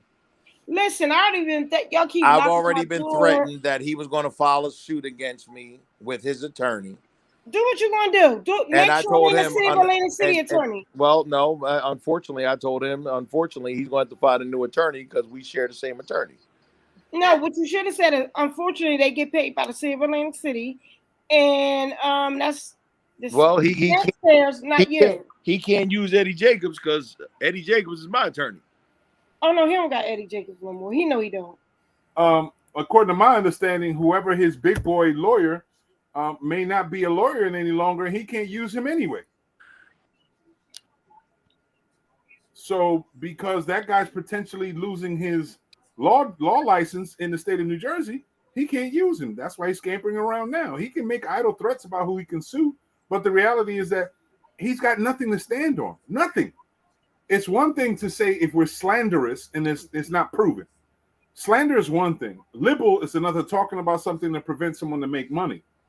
This is telling the truth and exposing some truths about a public official. Someone who, in essence, is open for criticism to the general public because you signed on for it and swore to it. You have certain level of degree. Mute your phone. Public figure. Bro, let me say this to you, and I need this to be on the record. As I said to Bruce Weeks, as I said to Marty Small, and I said to several other people that are very close to him. Put it back on. I personally have turn the camera off with Marty Small on a personal level. On a personal level. You can hear me? Okay. On a professional level, I can tell you he has cost me millions of dollars. And I have emails to prove it. I have emails to prove it. Okay? So, for me, the greatest thing for the greatest good, for the greatest amount of people to gain the greatest reward, is to revamp this whole entire system and get the state the hell out of New Jersey and get the state the hell out of Atlantic City. That would be nice. Yeah. It would. Definitely. Okay. But if you have all of this corruption stuff, the state's not going to go anywhere as long as you see the corruption floating around up and down like bubbles, you know? Unless they're enabling this corruption. True. That's the other question. The truth of the matter is they're not going to do anything until after November 2nd. That's the truth of the matter. There's no public official, no Democrat that has already signed on in any endorsement that's going to come out and say yada, yada, yada, yada, in a negative connotation against anybody until after when? November 2nd. Okay? Until the Because election. they already put too much money into it. They already put too much money into it. Allowing it. And it's sad, but that could be the honest truth. So that's why it's extremely important. For you paying attention, y'all, vote Row F. Help to get his ass out. Put me in there. You know I'm going to do the righteous thing because it's not in my DNA to do wrong. It's all about doing for the folks. You know, I want to get Latoya Dunstan's opinion along with Mark, you know, and probably Torres also. Because this one guy that's running for mayor also wants to actually put more marijuana dispensaries in Atlantic City. Thinking Who's that that? he's going Like to they actually need more weed. Yeah, Who's that? exactly. You know. Who's that? What's his name? Steve whatever? No. Mo, the guy that worked for the state. Lehman. Steve Lehman. He's a candidate. He's the candidate who Marty was trying to really come at hard because he had contracted Callaway's to help system in his elections, right? Yeah. Here's the thing, Adrian, behind my point on marijuana. As a former police officer, I didn't say retired. Okay, Marty Small. Exactly. I said police officer. All right. I locked up more people on dime bags of weed that can't get government jobs, city jobs, casino jobs, et cetera, et cetera.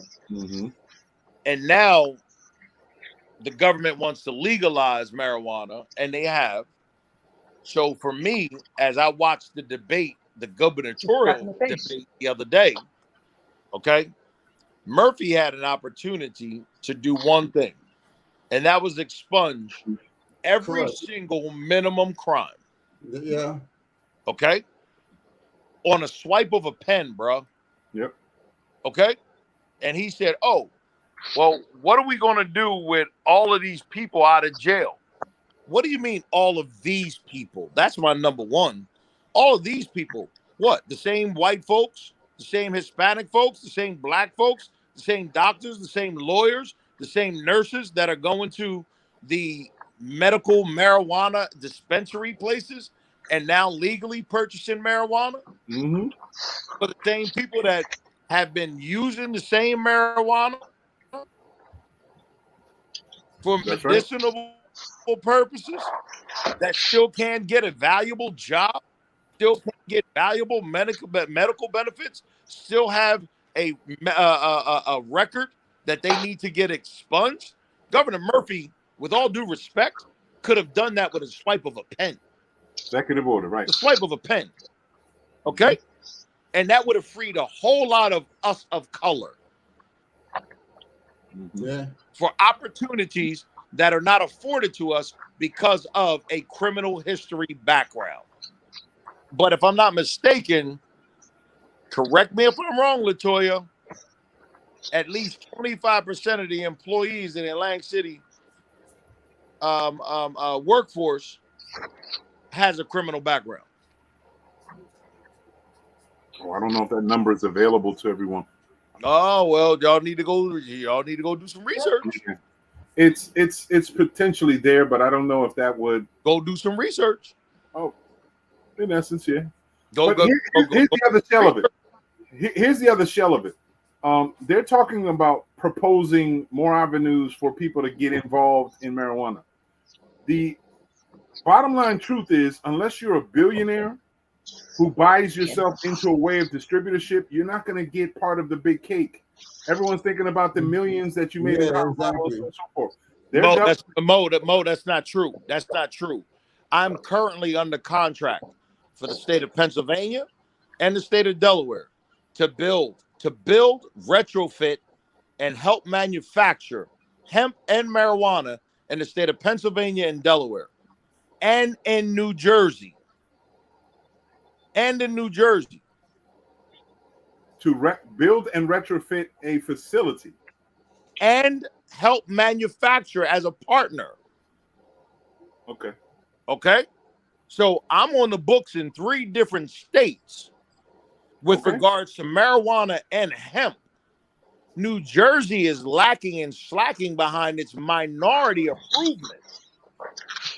And again, I'm going to say this. You may be on the books, but unless you have the liquid asset that they're trying to say and the availability to have that license behind it, then you won't have the same access that those companies will be.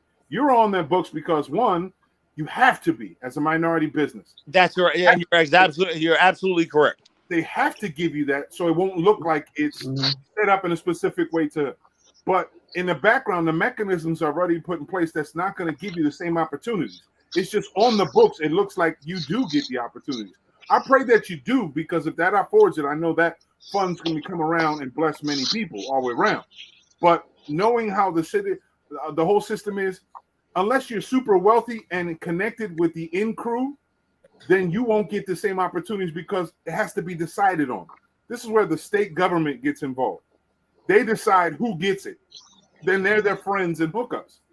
So minorities won't get a shot. And if you do, the lion's share of all. What about the whoa? Well, what about the brother that's getting ready to open up here? If I'm not mistaken, what about the brother that just got approved for the Atlantic City medical marijuana dispensary?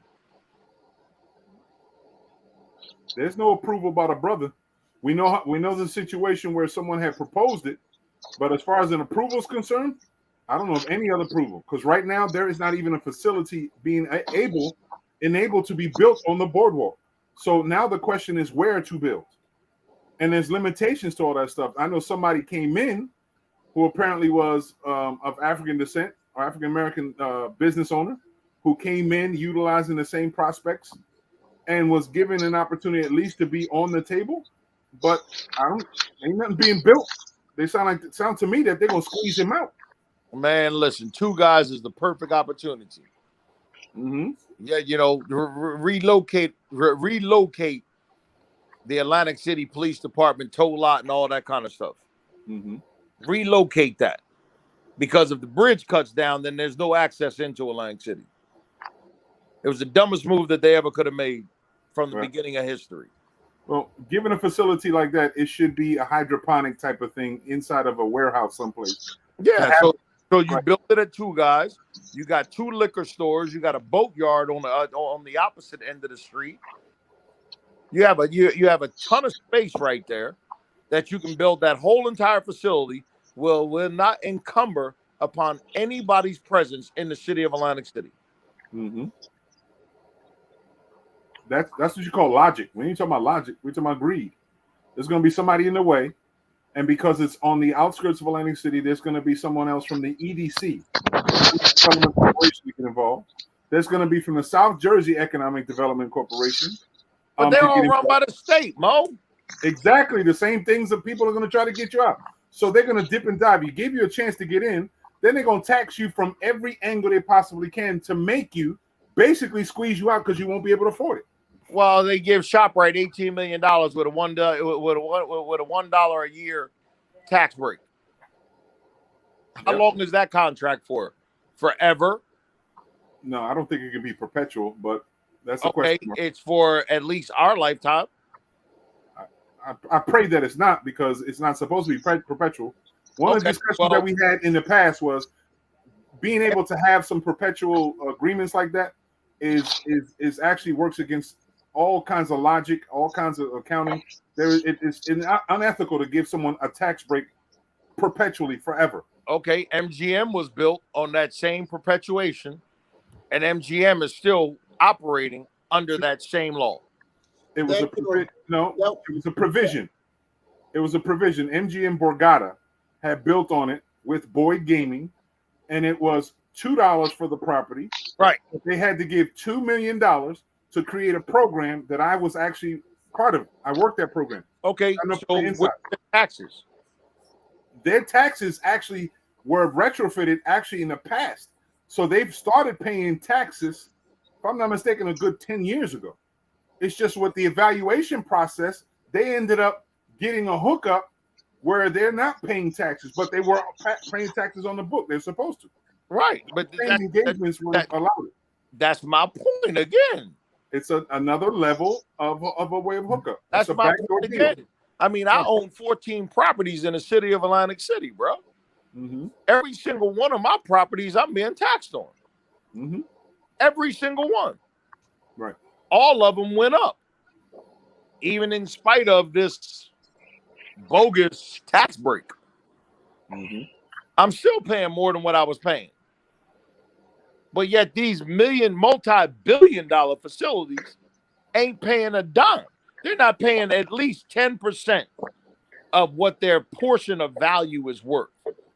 And we wonder why the city of Atlantic City has one of the most expendable tax rates in the state.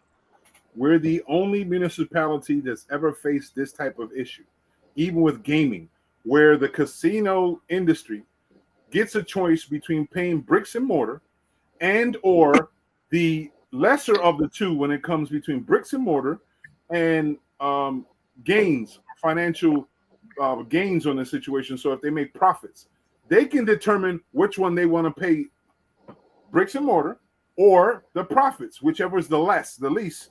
No other facility, no other place anywhere, Vegas included, let me has give this type of hookup. let me give you one better than that. Atlantic City is the only casino industry in the country, where Atlantic City casino revenue and or parking does not directly benefit the city of Atlantic City. Or luxury tax. Or luxury tax. It is the only city in the country that has legalized gaming. I just came through Louisiana. Okay. They got slot machines in truck stops. Yep. You know what those slot machines benefit? They benefit the state. Yep. But they also benefit the local city establishment as well. Exactly. And then Atlantic City has never had that. Marty did one thing, and I give Marty credit for this. He did something about 4 years ago, maybe, and he had a great PowerPoint presentation at a city council meeting when he was city council president. You were present, I was present, okay? And he talked about, the dollars and cents, about what Atlantic City's not afforded, what we're losing, what we've never had, the whole 9 yards. I haven't heard a damn thing about that whole entire presentation since that day, because what he did that day was phenomenal. And I give a man credit to where credit is due. I'm waiting to hear something. Give him credit. I'm waiting. That he presented information that was readily available? That's what he did? Yes. You and I were both present at that meeting. He gave numbers, he gave specifics, the whole 9 yards. Okay. But that's the whole 9 yards. But that's all available. That's all part of the state budget. With all due respect, he did not get or create anything for the benefit of the city. What he did was he gave us the information, but he did nothing further with it. So, okay. He may have put it together in a situation or was provided for him because he's intelligent enough to do it himself. But he put it together to set it up in a certain way to let everybody know who's the boogeyman. But yet he's in bed with the boogeyman. Well, now that's a whole nother story. And, that's a whole nother story. Mm-hmm. That's a whole nother story. Toya, I still didn't. Toya, I don't know if you're still here, but I didn't get that Cash App. Yeah, she's not there. All right, I'll text her. I'll text her and make sure she gets it. I'm always at the one that will say that you shouldn't point at someone who's then say they're a hero when they haven't done shit to earn it. Everyone deserves credit where credit is due. But I'm not going to give somebody superficial credit just because it sounds this way. So that's why I'm critical about it. That's why the only credit that I'm giving him is that he was the only one to have ever pointed out a dollar value cent of cents. A dollar value cent of cents to be able to go ahead and understand the numerical value in which Atlantic City loses per year by not being able to receive by not being able to receive. Got it. By not being able to receive those types of benefits. And Atlantic City, again, I say, is the only city across the entire United States of America that has legalized gambling. And the city of Atlantic City does not directly benefit from one single dime. If we did, we wouldn't have dirty streets. We wouldn't have Mo. When I was a police officer, again, not retired, but former, okay? Mr. Small, not retired, but former. We had 400 plus cops on the street. Okay? That was when VAC was still standing. 6 bedrooms was still standing. Okay? Back Maryland was still, not Back Maryland, Bacharach was still standing. Okay? Pitney was just coming down. Highway was just not in. I'm talking about 1988. We had all of that opportunity to be able to make those decisions. Cops were strong. We knew the people on the streets. We had community. We had what was called community policing. We had the bike patrol, right? We had the bike patrol. We had the motorcycles. We had the canine cops. We had every facet of policing that there was known to mankind. Atlantic City was the state of the art. People used to travel from California, Nevada, just to come to Atlantic City to learn how to police. To learn our policing methods, right? Okay. Now we're down to less than 240, 250. What's the number, Mo? I don't know exactly right now. Yeah. I've been hearing 287. I heard one time it was 313. No, we ain't in the threes. I don't know. We ain't in the threes. But then you turn around and nobody can attend a function because everybody's taking the test. Right. When you got a well-qualified man who should be the chief of police, Mark Benjamin, okay, who's qualified, more than capable and qualified to be the chief of police, but is being passed over and has now been reprimanded by the city of Atlantic City. I don't know if you noticed or not. Yep. But he's been reprimanded by the city of Atlantic City for an interview that he did a year ago. A year ago. And the man is out injured. Here's the case. He was following a mandate by his superior, following it up to the point to the T. The person who was acting as if he's his superior went against that mandate itself because he never changed in his point of authority to change that mandate. So he was following orders. That's why it didn't work. Mark did, but he's still under suspension pending review. Not as long as they proposed. I spoke to him the other day. Not as long. You understand what I'm saying? Right. You know, bro, we got an opportunity to make a great big difference right here. We have an opportunity to make a great big difference. You know, and you know, we got you, we got Forkin, we got Whitehead, we got Lehman, and what is the other brother's name? Dr. Purnell. Dr. Purnell. We got 5 individuals to be able to defeat one.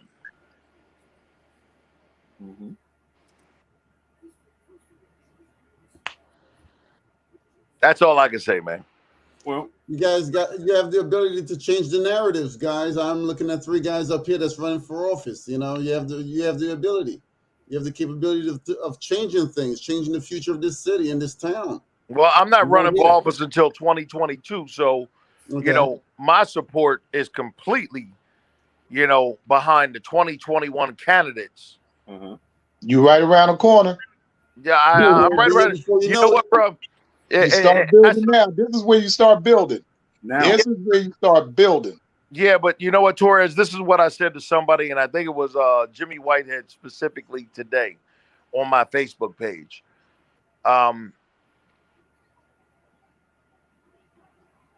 Whether I win or lose, or whether I decide to run or not, as long as the good Lord above allows me to get up and go to work, the one thing I'm going to do is I'm going to make money. Second thing I'm going to do is I'm going to take care of mine. I'm going to take care of my family. I'm going to take care of my neighborhood. I'm going to take care of my community. And I'm going to continue to build. I've built more homes than any black man in the history of Atlantic City. In the history of Atlantic City. And I still can't get a contract. Kaleem Shabazz created a program that I was supposed to go to for that was Stockton oriented. I got pictures. I got a certificate as a certified, authorized, preferred city contractor. I had one contract in 7 years, bro. That was for $19,000. You're going to tell me that my company is not qualified to do Chelsea Heights? Yep. See?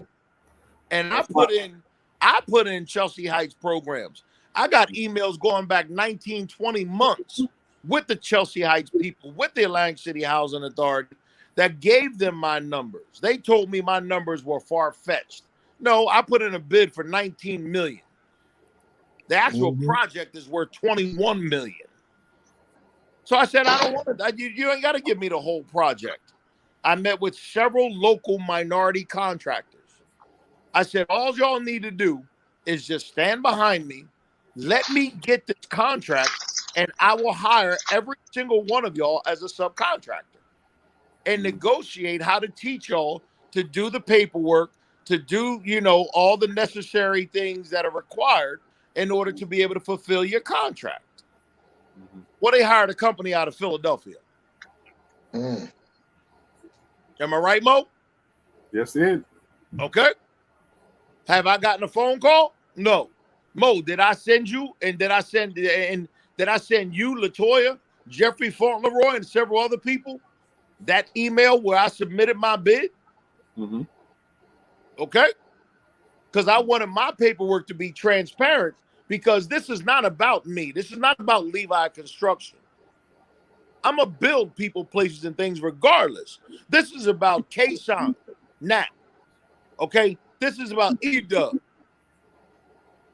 This is about several other contractors that are out there within the city of Atlantic City that are operating as minority contractors, but don't have the gifts, the talents, the expertise, and or the knowledge to be able to do and fulfill the contracts.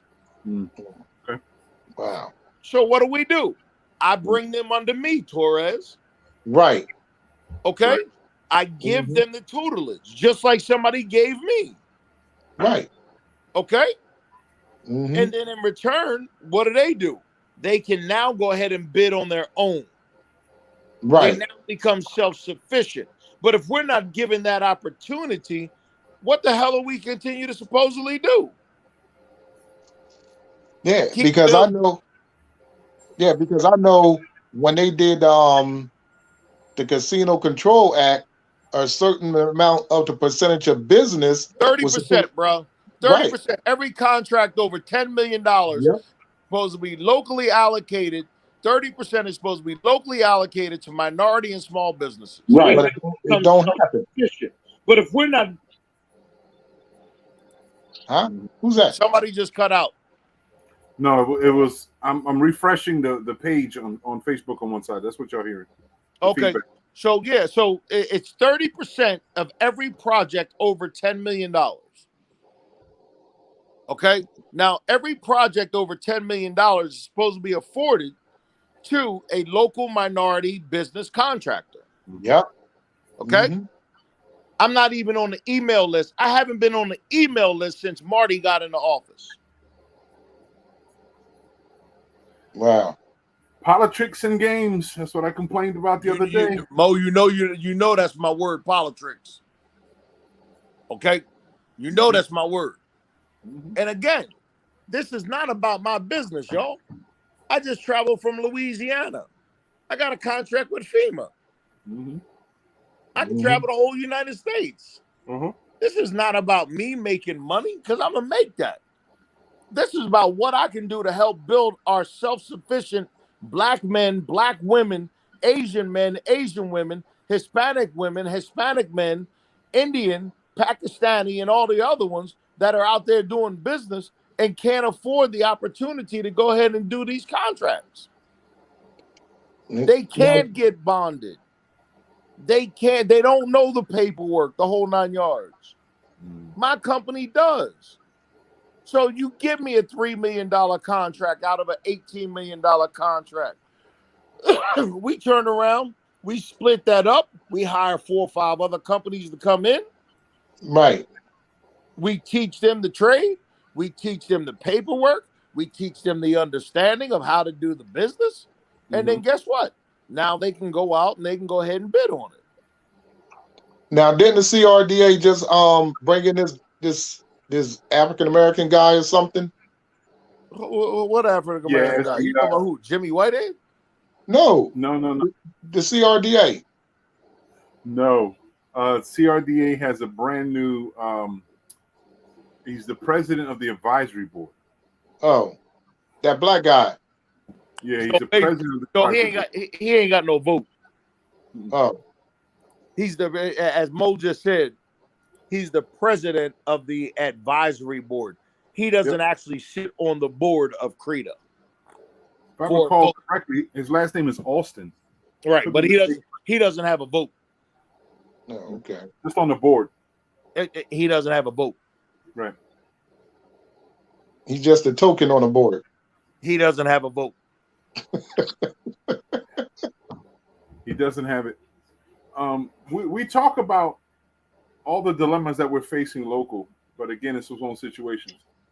And I've been saying this for a while, and I've been saying it loudly a couple times today.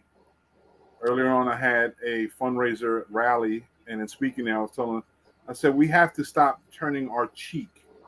We have to start speaking loudly about the truths that we have in our communities. And we have to be willing to be accepting of information, regardless of how much it hurts or how much it exposes life the way it truly is. So we can really address the issue to make it better. And then willing to sacrifice when sometimes we need to make these changes better. Because we've been so lopsided for so long that some people have gotten accustomed to it, and it becomes a level of entitlement. And because there's lopsided for so long, some individuals don't know what it is to be stable, don't know what it is to have a perfect zero balance. All they know about is the imbalance, and it's always been like that. Because there is a comfort in saying if it's always happened, then it's going to continue to happen. That's why complacency happens. We can't continue to be complacent. We have to keep pushing. Get elected officials out of there, expose injustices as they transpire. If there's stuff that's going on contractually wise, expose it to the general public and the press and bring attention, because y'all as godly men, Mark, you as a pastor, you understand of the stuff that happens in the dark. You know, you can probably come off with all kinds of psalms and things like this to speak about bringing things to light. And this is what we need to do. We need to go into the darkness and bring into the light the injustices of man so we can really expose it. You know what, Mo? I'm 100% with you. Mm-hmm. And this is not about a Christian thing. It's not a Muslim thing. No. It's not a Hindu, a Buddhist. Right. Wisdom transpires all religions. You know, this is called humanity, bro. Right. This is called humanity. Mm-hmm. You know, and I don't know if any of us got this religious thing right. Mm-hmm. I'll be 100% truthful with you as a pastor. Right. I don't know if any of us got it right. We hope we do. Right. Okay. But I don't know if any of us got it right. Mm-hmm. All we going to do is continue to follow in the footsteps and the pathways that make us comfortable and that allow us to continue to grow and evolve as individuals. Yep. Regardless of what religion it is that you ascribe to. Okay? However, I know one thing about every single religion that I mentioned and all of those that I did not mention. Mm-hmm. There's one commonality, bro. Love thy neighbor as you love yourself. That's it. Okay. Basic wisdom. That's it. Basic wisdom. That's it. Humanity. And when you can break down dollars and cents into love, that's the issue. Because most folks don't want to break down, as Toya said earlier, most people don't want to break down their pockets. That's the exposure. Remember, as society develops, we start to break down in our understanding. The wisdom of the past have always surpassed all our common understandings now, because what we're doing now is negotiating, as you said. You hit it right on the nose. To continue to be comfortable in a way to make even more comfort in our lives, providing certain things that we think we need or we want, regardless of the cost upon anybody else. Right. That's what there's a break in humanity, and we're greedy as people, and greed shows its ways in really foul ways at times. Sometimes it's smack dab in your face and very descriptive, and it hits you in ways coming from people that will blow your mind, like how could they be so greedy? And in other times you have a continuous amount of people greed continuously so much that you don't expect them to be anything else but. So you become forgiving. You're like, oh, that's just that person. No, that person's allowed to be the way they are because they've always been that way. Greedy as hell. We can all probably pick out maybe 5 or 6 people that we know are greedy as hell. And we'll look for opportunities, and they're opportunists, and they're predators and pariahs to all things good. But if we don't do anything to stop it, they can continue. Well, like I said, you have to, stop being greedy and start feeding the needy. That's what it's about. You know what I'm saying? Yep. You know what, Mo? You're running for mayor. And this is what a lot of people don't get right now. And I'm going to put this out there, and I hope you don't mind. Go ahead. If you lose, you also lose your council seat. Yes. You also lose your livelihood. Yep. A lot of people don't realize that. Presently, right. Okay? Seriously. This is real talk. Yep. Right? You know why I love you the way I do? Is because even if you lose both seats, you already know that God's going to provide for you. You already know that beyond a shadow of a doubt. So you're not afraid to jump into a fish pond full of sharks and piranhas. You're not afraid. Because the smart move would have been just go ahead and run for office again, stay in your position, and go ahead and collect your salary and continue to take care of your family. Right. That was the smart move. That's the smart move. Right. Right? That's the man lazy move. right. The man move was, I'm not comfortable in this position regardless of the money. I'm going to go ahead and jump off the bridge with no parachute. It's called when faith. I hit the water, it's called faith. Say that again, Adrian. It's called faith, and faith without works is dead. And that's what he's taking the quantum leap of faith. A quantum leap of faith. That's what it's about. And that's the only way that you're going to succeed in life is taking that quantum leap of faith. Yep. And that's what my man is doing. That's what it's all about. Well, because the person who is the author of time and chance is the good Lord above. He controls time and chance. And he lets you know when the time is right to make that move and take that leap of faith. That's what it's all about. Well, my respect, and again, I'm saying that I grew up in the church too. And I'm saying that for a reason, is because Mo, you got more to lose in this race than anybody. But he has a lot to gain in reverse, because once he wins, he is able to change the narrative of the crookedness that's going on right here and correct the wrong that has been done. That's what it's about. Y'all know the message. Y'all know what I carry. And some of you even more intimately know the risks and sacrifices that are put in place. I never hide anything. Do I have something to fall back on when it comes to politics place? I can try to get back in the industry that I'm trained to do, but knowing this arena, it's not going to be easy. As a social worker, you don't make any money. There's nobody hiring social workers anymore, right? In the arena, I can go back and do a whole bunch of stuff. I'd have to relive and restart my life. Okay, if that's the case. But like you mentioned before, I'm willing to sacrifice the comfort of maintaining a substantial position in city council, although it's minimal pay. It's not that much. I think people they get this idea that I'm making 40,000, 50,000. It's only $26,000 a year. No, listen, you got the public works supervisor and this person and that person making 4 times your salary. Mm-hmm. Yep. So it's not the salary that is comfortable. It's about being involved, as Toya says. I didn't want to leave her alone because she's a titan. She's fighting and asking the questions. And she and I and Jeffrey Fauntleroy also have been there asking questions, as sometimes I'll give credit to Jesse Kurtz, asking the right questions at times through difficult situations to try to get the right answer, to expose the truth, because people don't necessarily pay attention.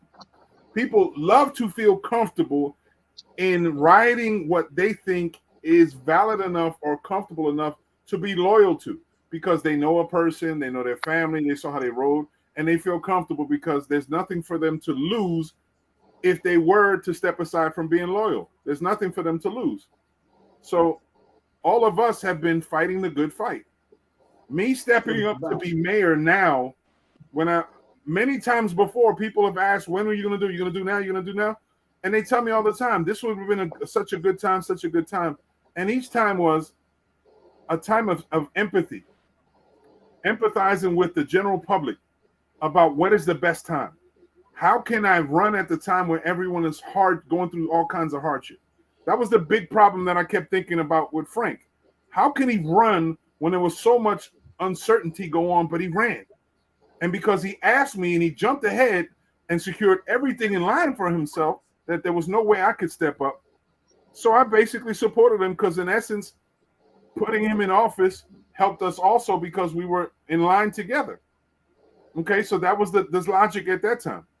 So I didn't run. The last time was thinking about running and everyone falling into place, trying to mend the broken community that we have in Lake City.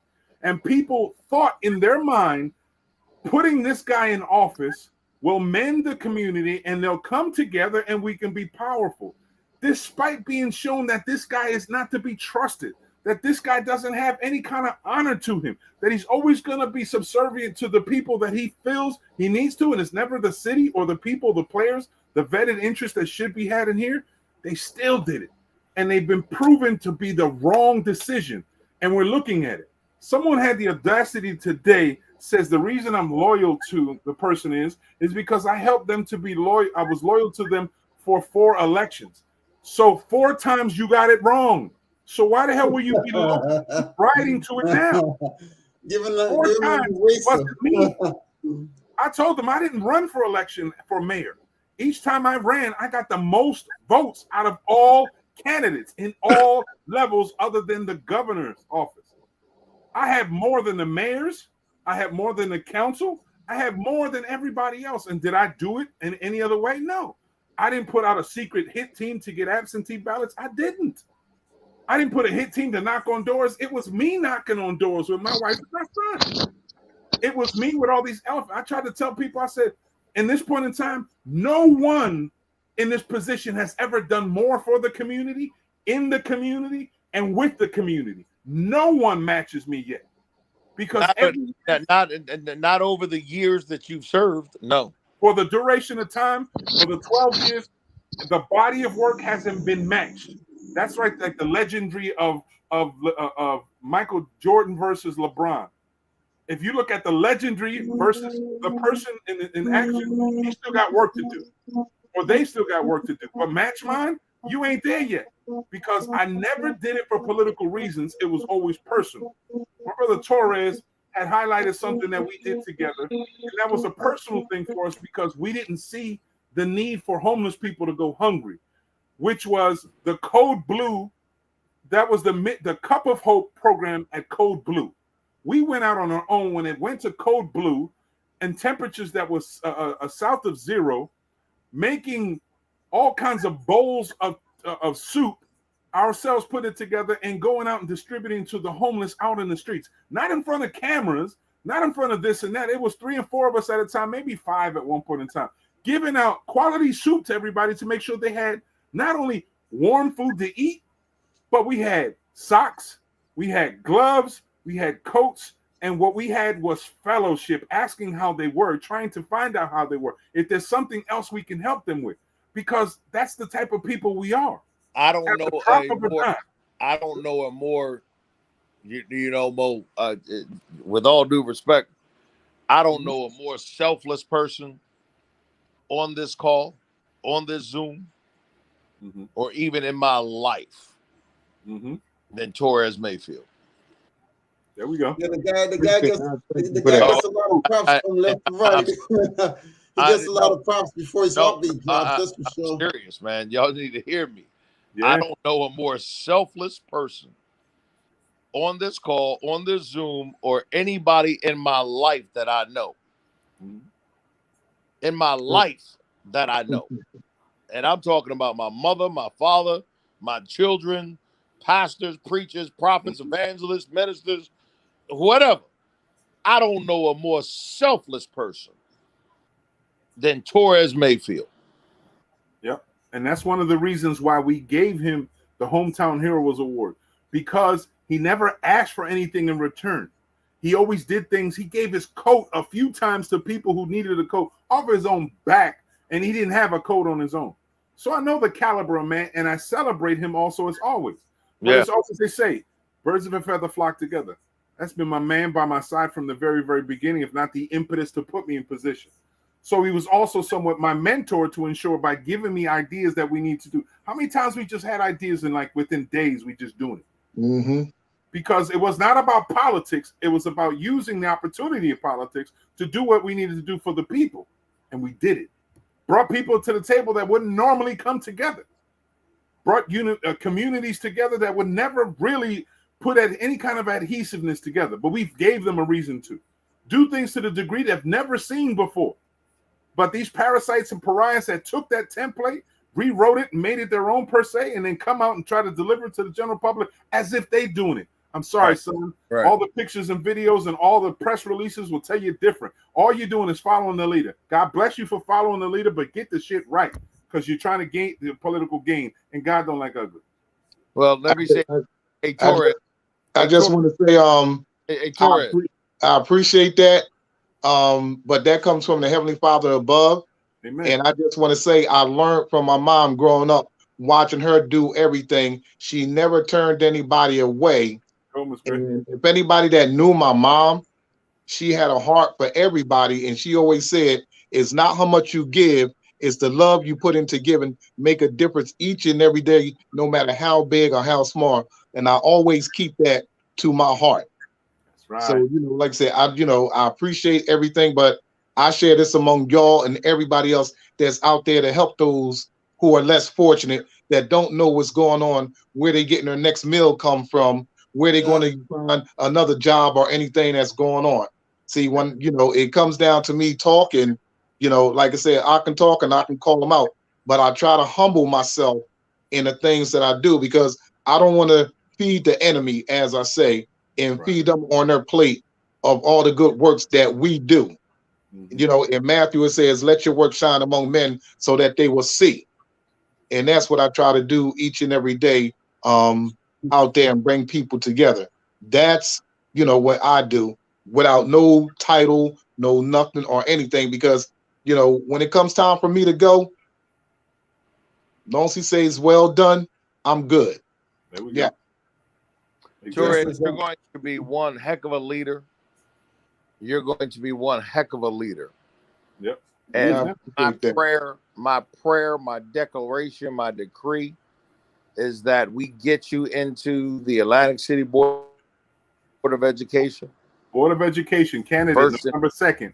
Hey, you know something also, Okay. Torres? Can I bring up something real quickly? There was an article. Tim Reed from the Sheriff's Department, he shared it with me. He put it on his Facebook page. Mm-hmm. There was a father that got arrested at the school board.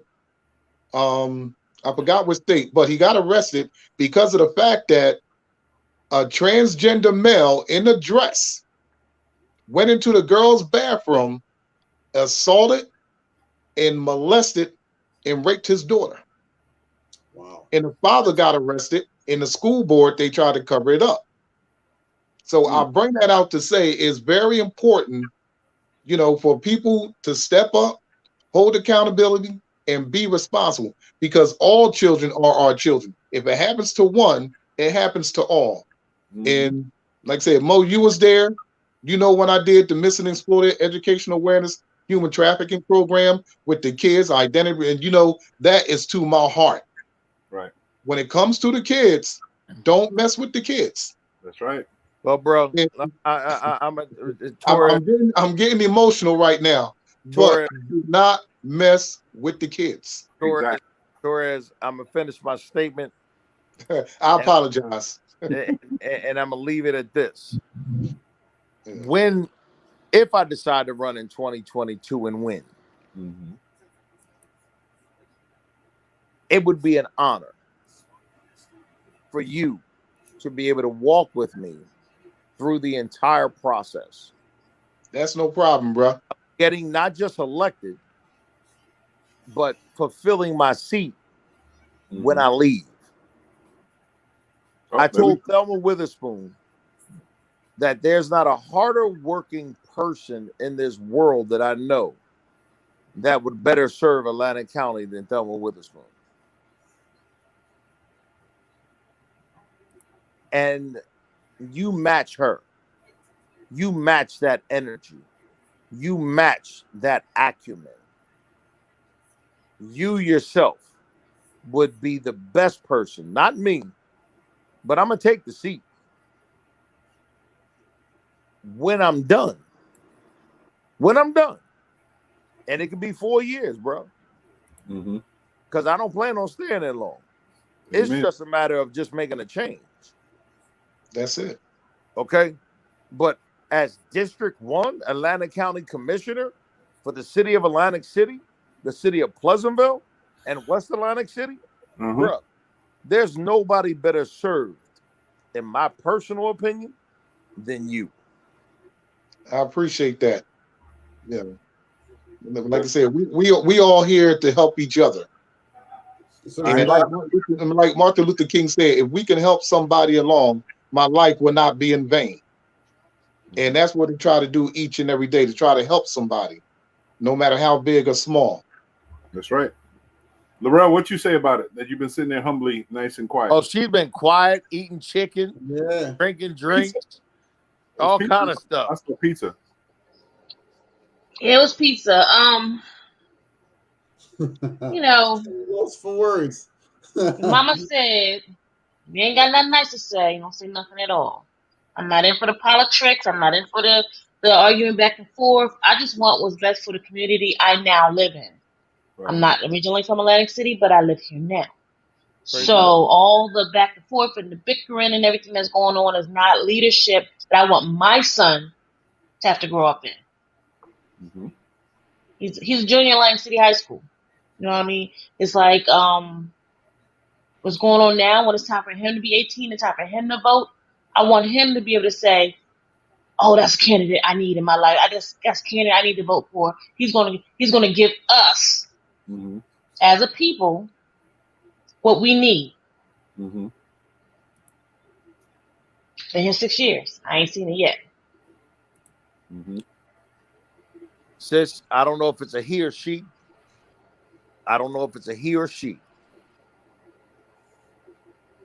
But I hope that in the next year or two, that your son will be able to have the confidence to vote in a candidate that he can believe in, so that he and or she that is getting voted into that office and position will be able to fulfill your son's desires, hopes, wishes, and dreams.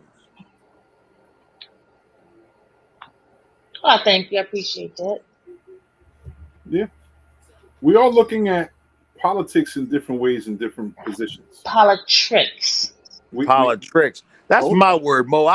Mo, you know I created that word. Hold on. I've been using that word since I got in the office. Because that's the real truth behind it. But what I'm saying, politics itself has created so many more enemies than it should be. Yeah. Because there's a misunderstanding of what it is. Politics, in essence, the word means it's just the art of negotiation. To negotiate, you have to understand that people should be treated fairly. You should be conscious in what is being discussed and how you're negotiating. And then ultimately, what's the consequences? What we've seen is too many people thinking there is no consequences, when the reality is the consequence is the sanctity of the community, the wholeness of a community, and then the value that we've had or shown lack thereof of the community. So politics is something that some people don't like to really get involved because they don't understand it, but not knowing that even when you don't want to get involved, you have to get involved because you are involved. If you're a taxpayer, you're involved in politics. If you live in a city and you work that's heavy into it, you're involved in politics. You send a school. And I work in 2 casinos. So exactly. I really can't say too much about all what the CRDA promise or what the casino development promise or what this promise, what that promise. I just know I gotta go to work and I gotta deal with the same people that's coming in here looking for something every day. Yeah. Every day, 2 jobs. So like I said, if your mom always said, you ain't got nothing nice to say, don't say nothing. Well, it's people like you, sis, that make the industry work. I mean, I can only do what I can do. There's always somebody above me is saying, no, do this. No, but do that. It's still people like you that make the industry work. You know, being born, raised, bred, Mo, you're the same. Torres, you're the same. You know, when Atlantic City casinos first opened up, you know, we were a hospitality-oriented industry. We took pride in taking care of our clients. We took pride in making sure that our clients and the people that came to Atlantic City were well served, you know, well benefited, taken care of. And we took in your industry, sis, you take that abuse. So back then they took care of the employees also. Now it's give, take, and there's really no giving. There's really no incentive of going to work besides your paycheck and the benefits at the end of the week. Right. We lost, Mo, and you remember this, and Torres, you probably remember this. You know, we used to have hospitality training on a regular when the casino industry first opened up. Yep. In one ear and out the other. Okay. Can I go now? Do I get overtime for this week? I mean, it's just like... You know, the thing about it is, I spoke to Torres and Mo earlier because my entire family came up in the casino industry. Except for my younger brother being on the fire department. I mean, I've been in the casino industry for over 40 years and ran my own business. You know, worked for some of the best houses in Atlantic City, such as Trump Plaza, Tropicana, and Golden Nugget, along with Bally's and Harris. You know, so the bottom line is, so I know everything that goes on inside of all of these houses, like left to right, from security to valet, you know, to being a dealer, casino dealer for many years. And yes, you know, back in the day, they did take care of their employees, but they've gotten away from that concept, whereas upper management is making the most amount of money, and the people on the downside is not making, you know, come on, annually at some of these places, they're like, we're going to give you 2% raise.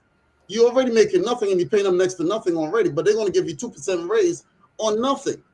Because the majority of the tips come from the customers. So who's getting a raise? I ain't seen none in 15 years. Girls, not unless I was promoted and got a pay hike because of that. But I am not surprised over that. They've put a lot of pay freezes in the casino industry, whereas upper management has made a lot more money, and the corporations, they've had their balls and their banquets, but the employees, remember when they used to have employee appreciation, such as picnics? Picnics, late time, boardwalk. You know, they will give you gift certificates and stuff like that to go food shopping, that you have a joyous Christmas. you know, We toys get that for kids. $25. They've gotten rid of all of those things over the years, and I've She seen said it. $25. But see, $25. Sometimes it might be 50 for the, what you know. It depends on the casino. It depends on the Mhm. casino. Go back to that. But back in the day, the other casinos wasn't like that. When I worked at Bally's, every single Sunday they would serve the casino the employees steaks. You know, prime Well, that rib, used to be a the whole deli 9 yards. thing. They Steaks used and to do that. cheesesteaks and burgers and pizza and all that stuff. And Lavelle, as the years gone by, now they're saying it's COVID. Let, No, let it me, was let me doing give it you before something here. COVID. At Trump Plaza, working there for over 25 years, back in the day, they would have had, you know, Kevin DeSantis, who was the guy that opened up the Revel. He would come down to the employees' cafeteria, and he would actually serve the employees ice cream and serve some of the food, the shrimp and all of that kind of stuff on the line. This is the president that was running the joint. But Adrian, back in the day, real talk, I'd rather eat in a casino than eat at home. Back in the day, You ain't saying that now. it was. You ain't saying that now. We had steak, we had shrimp, we had lobster, we had all of these things. Yeah, man. I was there. You know, on the 25th anniversary, they will give you a gold watch or they give you a party and some. The 10 year for me working at Trump Plaza, I had a beautiful dinner where I took my mom to one of the expensive restaurants inside of Trump Plaza. All paid for, courtesy of Trump. You don't get those things anymore. Right. I still got that Movado watch. Right. If you remember back then, the one thing that they used to do to bring all the casinos together was have the Casino Olympics, if you remember. Yeah. Casino Olympics, correct. That's when they used to bring all the casinos together and everybody enjoyed everything. They got away from that. You know, like I say now, we kind of got away from the dinner table of growing up with our family and everything else and stuff. Sometimes we need to come back to the table, but you can't buy every chair in the world that's going on now. See, because that's when your parents knew what was going on, who you was talking to, where you was at, and when that curfew went off, we went running. You know, now the curfew when that light went off across the street, we went there running. you go. There you go. Listen, see, that's the thing. Don't let mama call out the window, Mark Anthony. Yeah, listen. My mom, I could be outside playing all the way. My mom would call out the window, just come in the house for me to turn the TV. Okay. And then, listen. Okay. Listen. Okay. You know, but that was mom, you know, and we kind of got away from that concept, you know, and I know technology and everything else and stuff, but it takes people to put all that into technology. Yeah. For the computer. There's some things that we will never. You know, somebody posted a post and they said if you're depending on the world to return to normal will never come. No, this is the new norm. That's the definition of insanity. The new norm. This is the new norm right here. You know, and that's why you know, Mo, with the new norm, we need to figure out ways to keep our heritage.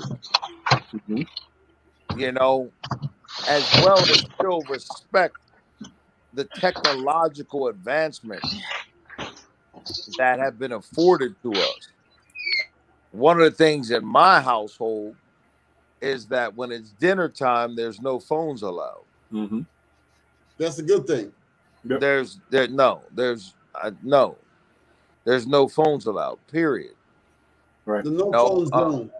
You know, but if you look at most households, they sit down, they eat dinner, and Mo, what's at the table? Cell phones. Cell phones, yeah. Well, you know something, Mark? I sold cell phones for many years. So, you know, for those who like, you know, the 2G and the 3G type phones back in the day, even the 1G phone. You know, and the thing about it is, you know. Bro, we got to stop that. We got back to the basic principles. You know something? Getting back to the basic, getting back to the basic in the computer age is going to be rather difficult because a lot of the kids grow up, you know, with iPads and iPhones, and I don't have a problem with any of that. So each and every individual parent will have to nurture their child and how to do these things and not bring the cell phones and stuff to the table. Bro, there ain't no nurturement. Damn it, it's dinner time. Put your phone up. Period. Let me add something to this. What we're talking about is what we gravitate to because it was the foundation of what we brought up. It made sense. It had an end result that we know worked because we had to go through it, and now at our age, we understand the value of it. What the problems that we're having right now is, unfortunately, we're so much trying to evolve as a community, or as a society, allowing modern day technologies and modern day norms to be part of our everyday that we forgot the foundation. You know, us coming together is a foundation. Sitting down for food is an avenue for a foundation. Coming together as a community is a necessity. What we're bringing to the table really depends on us, because we can sit down at the table and have the same foundation with technology if we use it properly. But what we're doing is allowing distractions to get in our way. We're distracted because we're easily entertained on things that are insignificant. I said this to my son before. You can put on your phone, you'll see 150 videos about the stupidest shit, but have to go through Google for at least 20, 30 pages to find something to educate you about something specific. But there's videos everywhere. Even in the sense of politics now, the essence of what we need to do is vote. It's the foundation of everything when it comes to democracy. Voting. Voting is key, Mo. Voting is key. But that foundation is sometimes negated because people don't think that their voice counts, or because they assume others are going to win landslides. There's no reason why to do so. We didn't teach our kids. We didn't teach our kids. We didn't teach our kids to vote, man. We simply give up too easily because it's comfortable to give up. We're defeated. Our parents says no phones at the thing, and they meant it. And they will whoop that ass if we tried to bring it there. We don't have that same determination anymore. I ain't had no phone when I was a kid. Exactly. That's what I was thinking. Those phones wasn't around. The essence of it. I'm just saying the essence of it. Bringing something that was a distraction to the table. You couldn't. Just like you can't wear a hat at the dinner table. Well, you didn't. Listen, we didn't have phones at the dinner table, but I can guarantee you this. There was no television. Right. Nope. No television. There was no music playing. No Atari. Okay. There was Nintendo. nothing that you turned. But Mark, I want to push back on that Mom, I'm in the middle of this. I'm in the middle of that. I'm in the middle. I don't give a damn what you in the middle of. Mark, sorry for interrupting you. But does this phrase sound? Does this term sound familiar to you? Latchkey kids. You remember back in the day they used to use those words, latchkey kids. Yep. Oh, latchkey. Oh yeah, that was a whole Barbara Bush. That was a whole Barbara Bush national incident. Kids. It's a Clinton initiative. It was a Clinton initiative. Oh, a Clinton initiative. Program. Thank you, Mo. Right. The National Latchkey Program to provide after-school programs. Yep. That was the whole thing. That was the whole thing. Parents around to actually teach them a lot of things. Yep. So they got away and got into the community, where the community provided a lot of activities, including lunch programs after school. Yeah. But it's the same concept that the Black Panthers were doing. Feeding kids, educating kids, providing breakfasts and lunches and after-school programs. Yeah. It provided the essentials that we didn't have. The problem that we have is that our society has become complacent. We have become comfortable. We have become lazy. We're not watching over our kids. We're assuming someone else should. Mm-hmm. We're not helping to learn the programs that these children are learning. So we send them off to a program so they can get homework help from somewhere else. We're not feeding our kids anymore because a microwave oven is quick, fast, in a hurry. You can go to the 99-cent store to get Hot Pockets, but not $6 at a supermarket to get a little bit of lunch meat and a sandwich to make them a sandwich. But Mo, you want me to tell you something? There's an old adage that what goes around comes around, because when they don't take care of those kids, when they get older, those kids are not going to take care of you. Well, that's a whole nother issue. Don't think about tomorrow. You know, I have parents who just celebrated their 54th anniversary. They were the first racially married couple in the state of New Jersey. Pioneers. Mm-hmm. And, still married today. They're still living today. I'm blessed. And as I say to people often, I grew up too white to be black and too black to be white. And a dear friend of mine named Wayne Sloan, Jumbo Sloan. Jumbo, yeah. We grew up together along with Alan Thomas and Sawyer and Timmy Byard, Musid, and Wally and Lewis Bentley. All of us, we all grew up together. And one of the things that we always knew was that watching. Somebody was always watching. Somebody was always going to have dinner ready for us. And the parents communicated. And that's the initiative, is that the parents are not communicating today. Because you didn't have to worry about an after-school program because after school was next door. Right. That was after school. Absolutely. Because when Mo's mom did homework with Mo, I was doing homework with Mo. Because my mom talked to Mo's mom and said she had to work late, so I knew where I was going after school. Yep. Exactly. And whatever Mo ate, that's what I ate. Whatever Mo's mom said that Mo had to do, that's what I had to do. That level of communication and respect has been lost amongst us adults. But you know what something? I'm saying? Atlantic City, playing Atlantic City sports in the whole 9 yards. Participating in the Uptown complex even before this complex was actually there. The after-school programs really helped out a lot because I remember they used to have a lot of kids there back in the day playing table tennis. Some of them play basketball, whatever the case may be. And the thing about it is because they also had meals there because some of these kids wasn't actually getting a meal when they get home. I know. You know what I'm saying? My mother worked a butter. She worked 2 jobs. You know what I'm saying? So the fact of the matter is when I get home from school and then go across to the program and then I go home and do my homework, I knew that I could grab something to eat at Uptown Complex, whatever the case may be, and go home and do my homework and get ready, for the following day. It helped. It worked. How many of y'all remember Mr. Joe from Westside Complex? Yes. The swim teacher. That's it. He taught me to swim. Okay, Mr. Joe. Everybody give credit to Jim Whalen. He can kiss my ass. Not me. Not me. Kiss my ass. Mr. Joe. Can't speak on that because I didn't grow up in Joe taught me how to swim. Yes, he did. I think he went out. Yeah, he went out, Mom. He made sure that I walked home. Yep. It wasn't no damn Jim Whalen.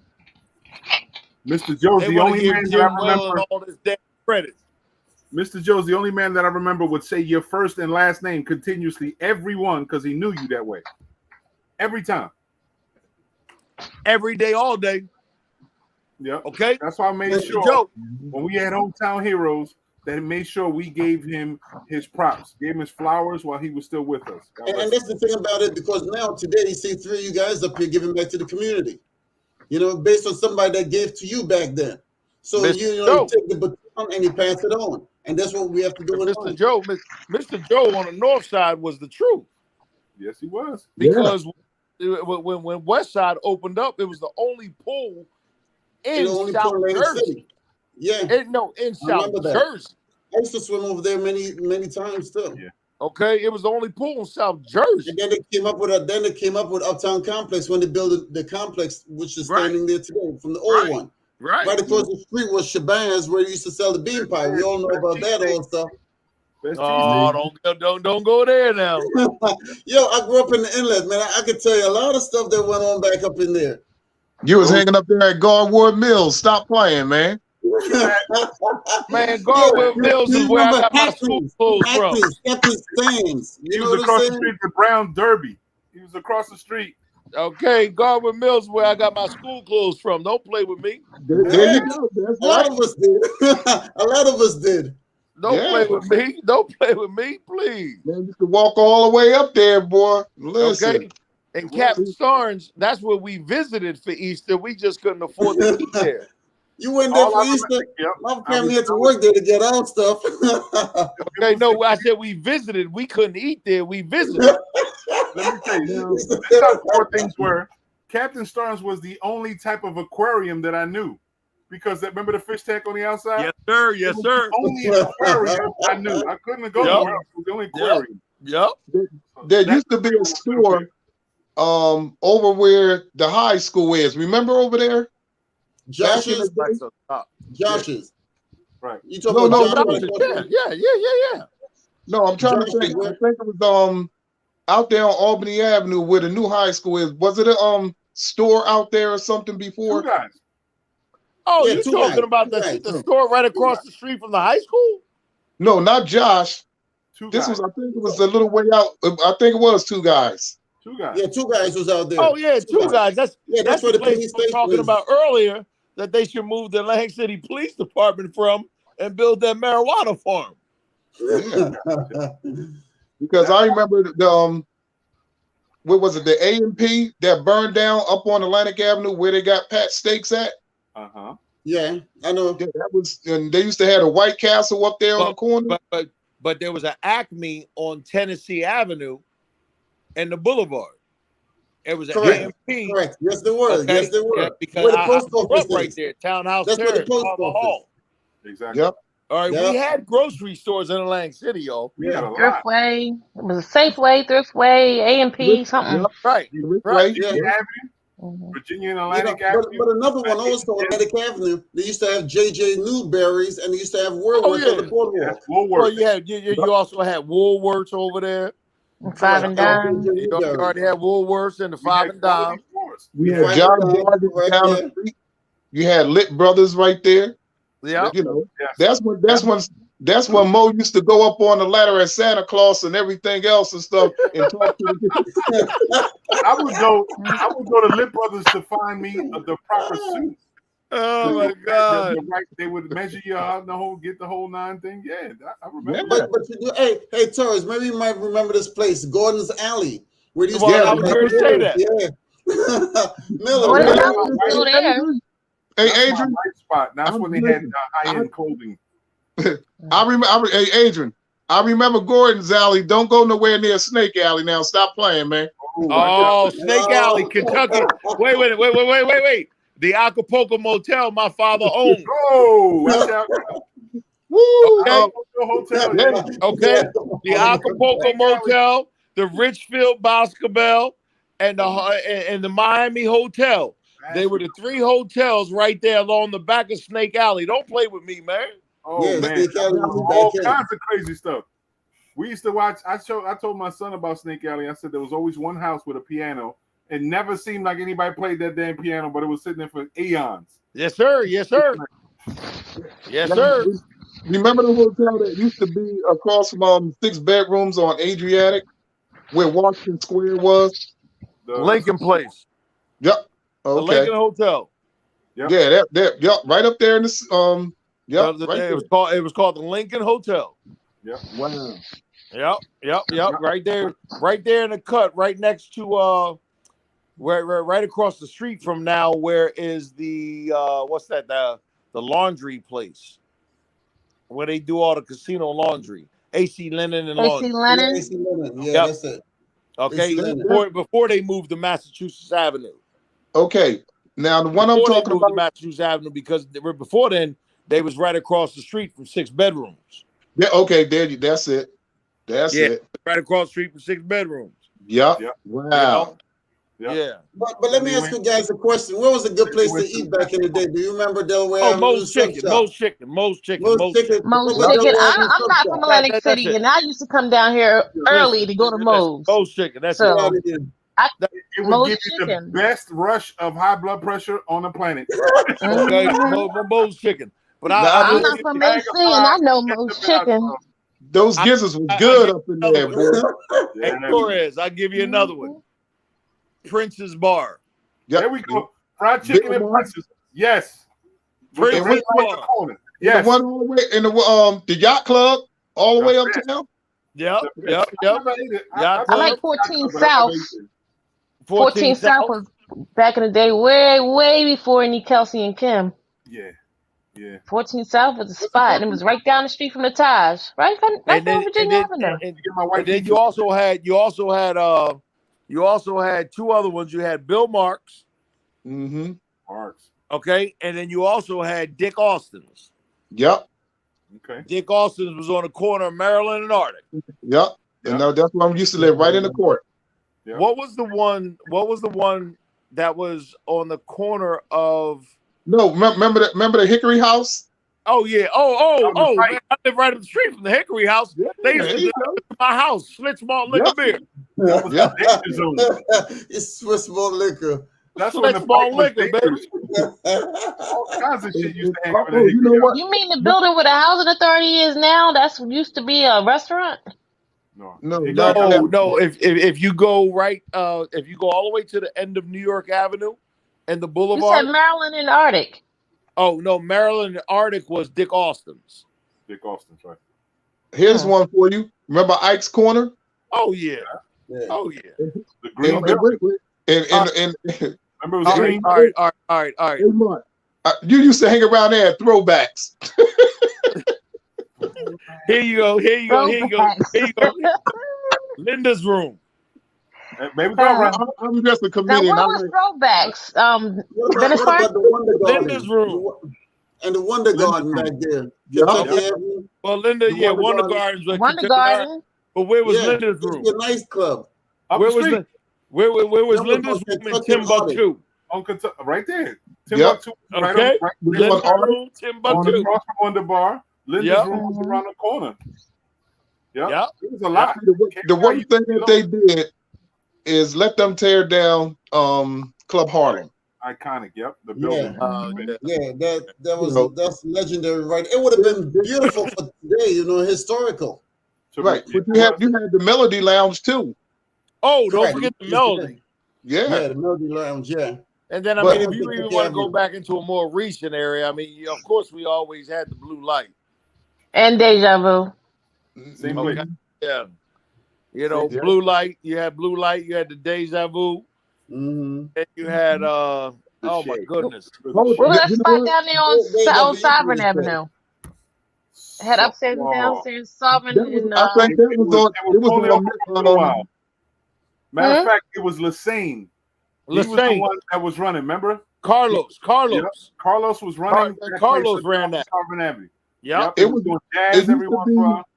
One on Mississippi and Atlantic. On the corner. The only thing I remember is you talking about 4040? White House. No. Go down. Because when I worked it there at a detail one time. I remember the White Castle, the restaurant, the original White Castle was right there. Not White Castle, White Tower. White Tower. White Tower. That's Mississippi and Atlantic. You mean where the plaza is? Right next to the liquor store. It's down let me see. White House is on Mississippi, White House right? is on Mississippi and Arctic. Yeah, no, but come up to Atlantic. It used to be a club right there. They had a downstairs and an upstairs because I worked a detail there. That's what I'm talking about down Sovereign Avenue, ain't it? Oh, you on that split? No, Torres. What you're talking about? It used to be on Atlantic. Mississippi and Atlantic. It used to be a nightclub right there. Oh yeah, club something. It was two levels. Copa Club. And Copa. And Copa Club. Yeah. Yep, upstairs and downstairs. But here goes another one for you guys. On what is it? Tennessee and Pacific used to be a church, St. Michael's Church, and they turned it into a nightclub back in the day. It was. You remember that? It used to be on Tennessee. It was. What was that? Inhibition Days. It was a beautiful one. It's across from Hong Kong. Prohibition Days. They turned it into a nightclub. Hey, my sister just said in the Prohibition Days. It was early 80s. But that's the same thing like nightclub. People would go there and go to the Poseidon to go get a crab cake. Oh, bro, listen. The crab legs and the wings afterwards. Mo, we used to be up in there. No. In the Poseidon. Huh? The Silver Dollar was the place. Okay. That was DeFeo's. That It was was for breakfast. DeFeo's, Poseidon, AC Bar and Grill, Tony Baltimore's Grill. Like I said, I'm not from Atlantic City, but I've been down here working Yeah, I 30 was years. in I know about You all paid these a little lot of visits spots. down here. She Yeah, knows the footprint. I give a thumbs Talk up to about the food, man. Poseidon. Talk about Let food. me I know that's a let me see your specialty. fingerprints. That's a specialty, right? That's a forte. Let me see it, Poseidon was sis. Let me see your fingerprints. She's working. Hey, she's working on a new food channel. It's called Lorelle's Place. That's it. I seen look, I What was seen the hey Mo? What was the one? Oh my God. Big C's.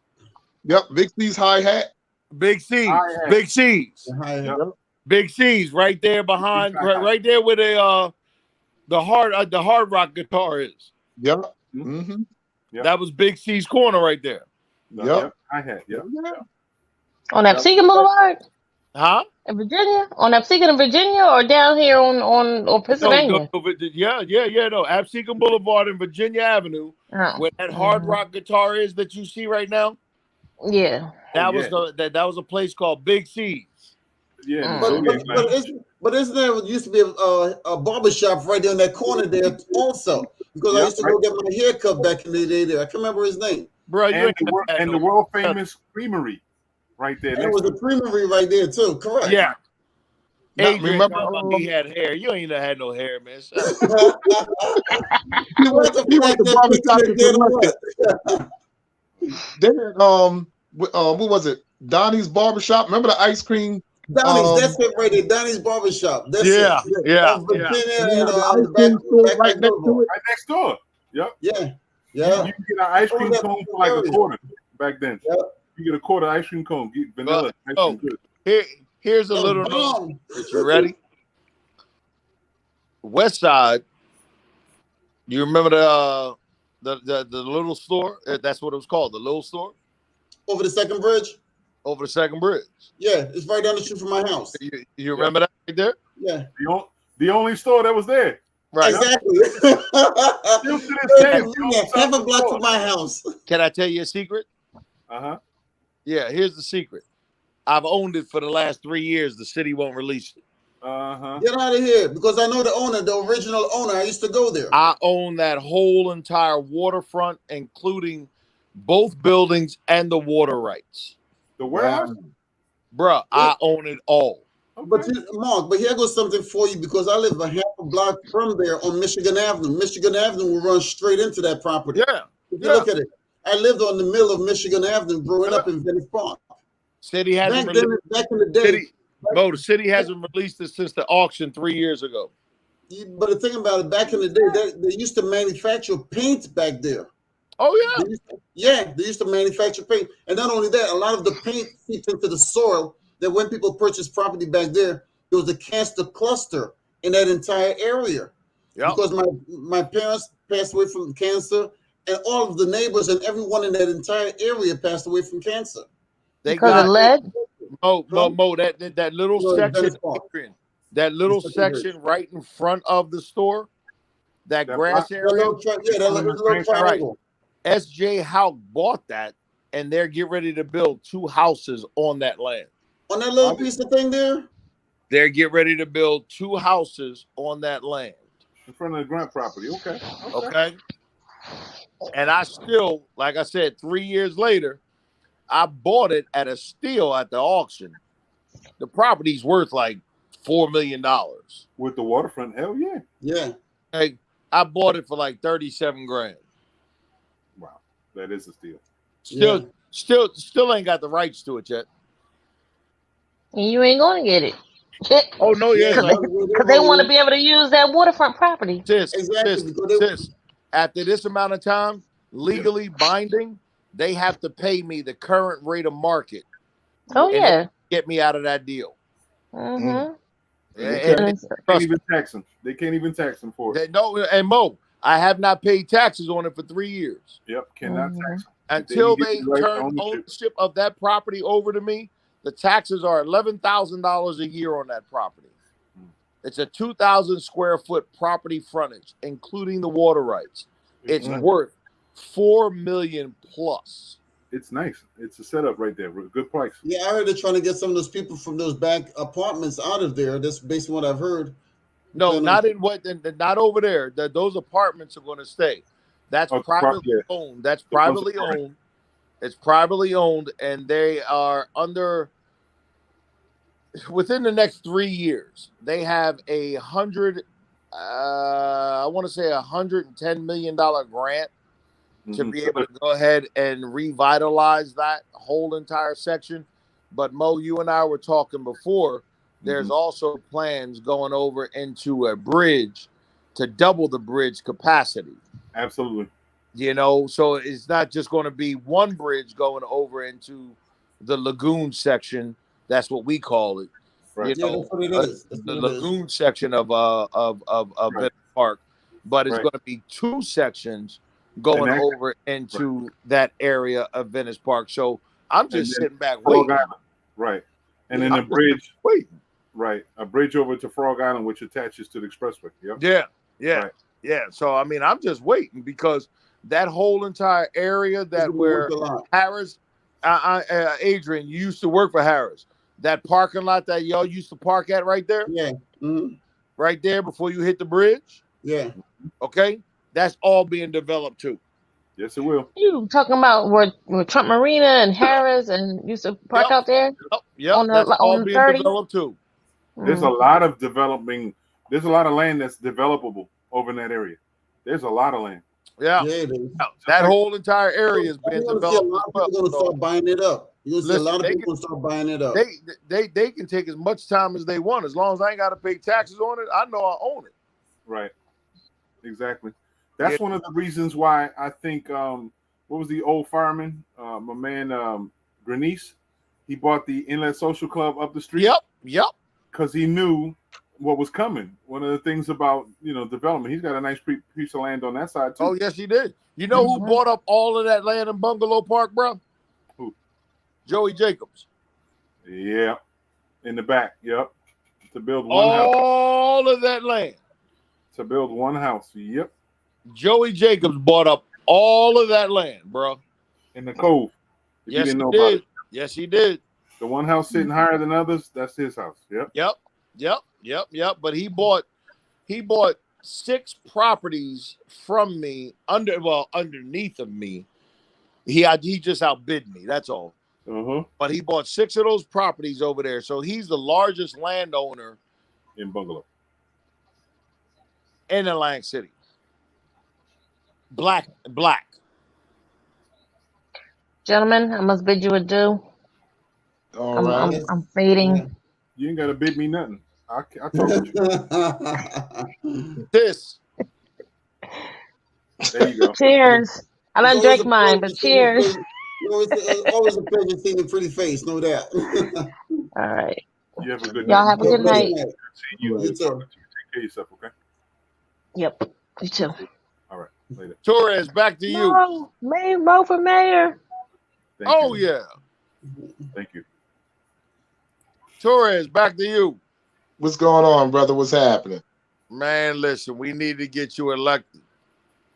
Yeah. Like I said, I get out there, hustle up, do what I need to do, and put it in his hands, brother. Well, you got the AC Dems behind you, right?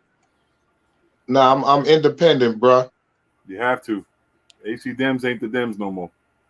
Really? No, I can't really mess with too many Dem rats out there. Exactly. The only reason why I asked is because I thought you were the president of AC Dems. No, I used to be. Yep, exactly, for a while. Yeah, They had the primary election came around in June and everything else and stuff. And a lot of people that was on the committee, they really didn't run. Right. They kind of left it alone and everything else. Right. Yeah, so, like I said, I kind of pulled back, let it roll from there. And to tell you the truth, I kind of like doing what I do myself, really with no obligations or anything or nothing like that. Just go do whoever the best person is. Well, you definitely got my vote, bro. I appreciate it, bro. I appreciate it. I told you that live and in person. Yes, sir. Yes, sir. Always a pleasure. And I want to tell you, like I said, always keep the faith in everything and stuff that you do, bro. Because when you turn around, people will talk, and then come at you and everything else and stuff. But the only thing they're doing is promoting you. That's the way I look at it. You know? That's right. Man, look, I already told a couple jokers. Somebody got me. Yeah, Mo. Kenny music, because we're at that point in night that we're about to close it down because we have to. Unfortunately, we have to incrementally close things down. We have only a certain allotted amount of time for storage time, and I'm a little bit beyond all that stuff, but it's all good. But I wanted to give opportunity. I just got a little, like I said, theme music in the background to remind people how we get down.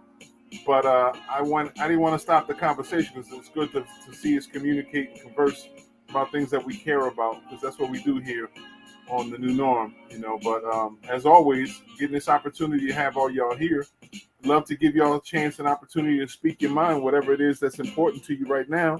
Say a few words in closing, please. My brother Mark Anthony Rassman, please share some closing words for us before we end. God first, family second, everything else fall into place. Amen. Amen. Brother Torres, what about you? I'm pulling it up right now. There's something that I came across. Okay.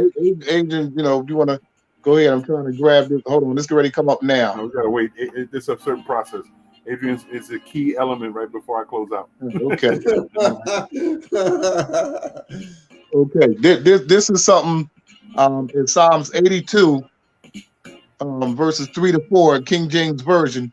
It says, "Defend the poor and the fatherless. Do justice to the afflicted and needy. Deliver the poor and needy. Rid them out of the hand of the wicked." Okay. Amen. Amen. Amen. If you know that, Brother Adrian, right there, now it's in your. Go ahead. I'm sorry. I said, if you understand that and know that one right there, and Mark, make sure you look at that one, 82, 3, 4, King James Version. Already on it, bro. All right. Already on it. All right. That's cool. Brother Adrian, go ahead. Take it away. Hey, Mark, you know, my man, you know, Torres right here. We had Lavrel and a few other people popped in, you know, Latoya Dunstan. We appreciate you guys, no doubt about it. Having you here tonight, no doubt. It was really spectacular. I enjoyed the camaraderie here. And it's very, you know, it's very good for the soul. It's like food for the soul. And that's what we deal with here. You know what I'm saying?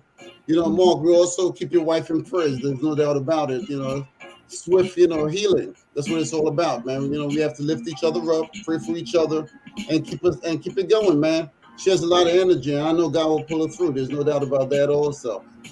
Mo, on the flip side, you know, I really enjoyed meeting up with you earlier tonight, you know, down to get together. The fiesta, that was pretty cool. Being up with Torres also, and be able to break bread with you guys, that was really good. And that's what it's all about. It's family, man. You know, and I've extended the same information, the same thing to Torres as far as the website is concerned. I'll be working on his own also, along with, you know, you, Mo. And then down the road, I'll be looking at creating one for you two, Mark. So, you know, I'll get you guys. It's that presence that's required to help you get to your goal, because that's what it's all about. It's a community. You know, we share in each other's prosperity, and that's what it should be. You know, and we can change the narrative. What's that? I think we can meet up at Lennox Cafe. Yeah, you know, we can change the narrative of everything that's going on in the city here today. You know, and I always say, you know, at the end of the show, we want to be positive, but test negative, because I always remember the bottom line: COVID is still with us. It's not over. We're not out of the woods yet. You know what I'm saying? We'd love to be out of the woods, but that is not the case. You know, and nothing also with all of the shipping. You know, if you guys have noticed, the gas is going up in the whole 9 yards. There's a place out by the racetrack. It's on Route 30 heading all the way out. There's a Wawa out there.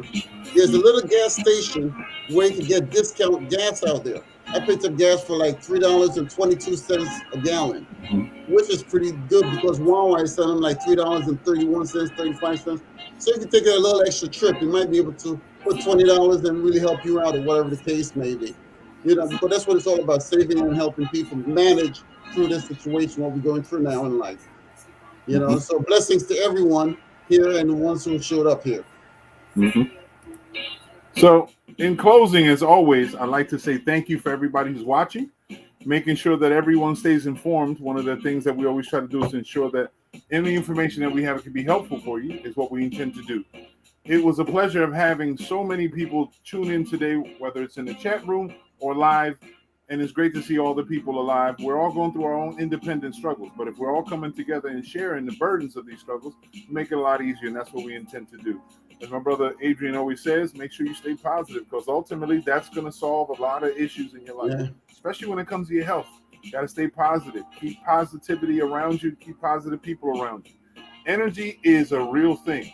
If you keep energy that's negative, it's going to keep draining you. There's parasites out there ready to eat your energy away. If you can be that beacon of light, be that beacon of light, but be careful of the parasites. They want you to fall apart the way it is. There's roles, there's things that we have to do, and you don't always have to break off from your light for someone who's a parasite. Sometimes they just need to burn themselves for them to be able to find out the truth that they need to find the light for themselves. So you know the limits, but it's always a very beautiful thing when we have all these different people come to mind and have these conversations the way we do. If there's anything that you find of interest here, please come on down to our website at www.newnorm.club and to get some information on some of the things that we're talking about. It's available to you at all times. In addition to, there's a lot of inspiration there, and also a link to the world famous radio shows that my brother Adrian has put together. He has one that's more of a Caribbean flair, another one has a hip hop edge to it. So if you're interested in the music wise, go hit a click and come visit. And if you're just looking for information, go over to our cyber mall, and there's information for you there. Trust me when I tell you, some of that information is giving you a heads up on some great opportunities you can jump on right before it launches. So please go down to our website and go check it out, because it's important that you stay informed. When it comes to me and the way things are, I love the fact that we break bread and we talk about things, because ultimately we're all in this together. Although this is the New Norm 2.0 with Mo Delgado, the New Norm has all of y'all involved in this situation. So we have to just do what we can do to make life a lot easier for ourselves. And whatever you can do to help someone else's life be easier, it becomes a blessing upon you 100 times over. So thank you for coming by the show. Next week, we hope to having just as much as engaging conversation, and hope we'll engage more people as we come along. Remember, always, God is in your side no matter what. Even in your darkest times, you think you got nothing else left. That's when God is picking up the pieces and helping for you anyway. So believe in him. Regardless of who him is, God is always there, and we're going to continuously keep you in mind. God bless you all. Take care of yourself. Be safe. Make sure you test negative and be positive as always. Vaccinations could be a key if you need to. Either which way, keep them stinky, nasty hands away from your face and anybody else. All right? Y'all be blessed and take care of yourselves, and we hope to see everybody next week. Y'all take care. Have a good one. Have a good one. Okay, what's that about?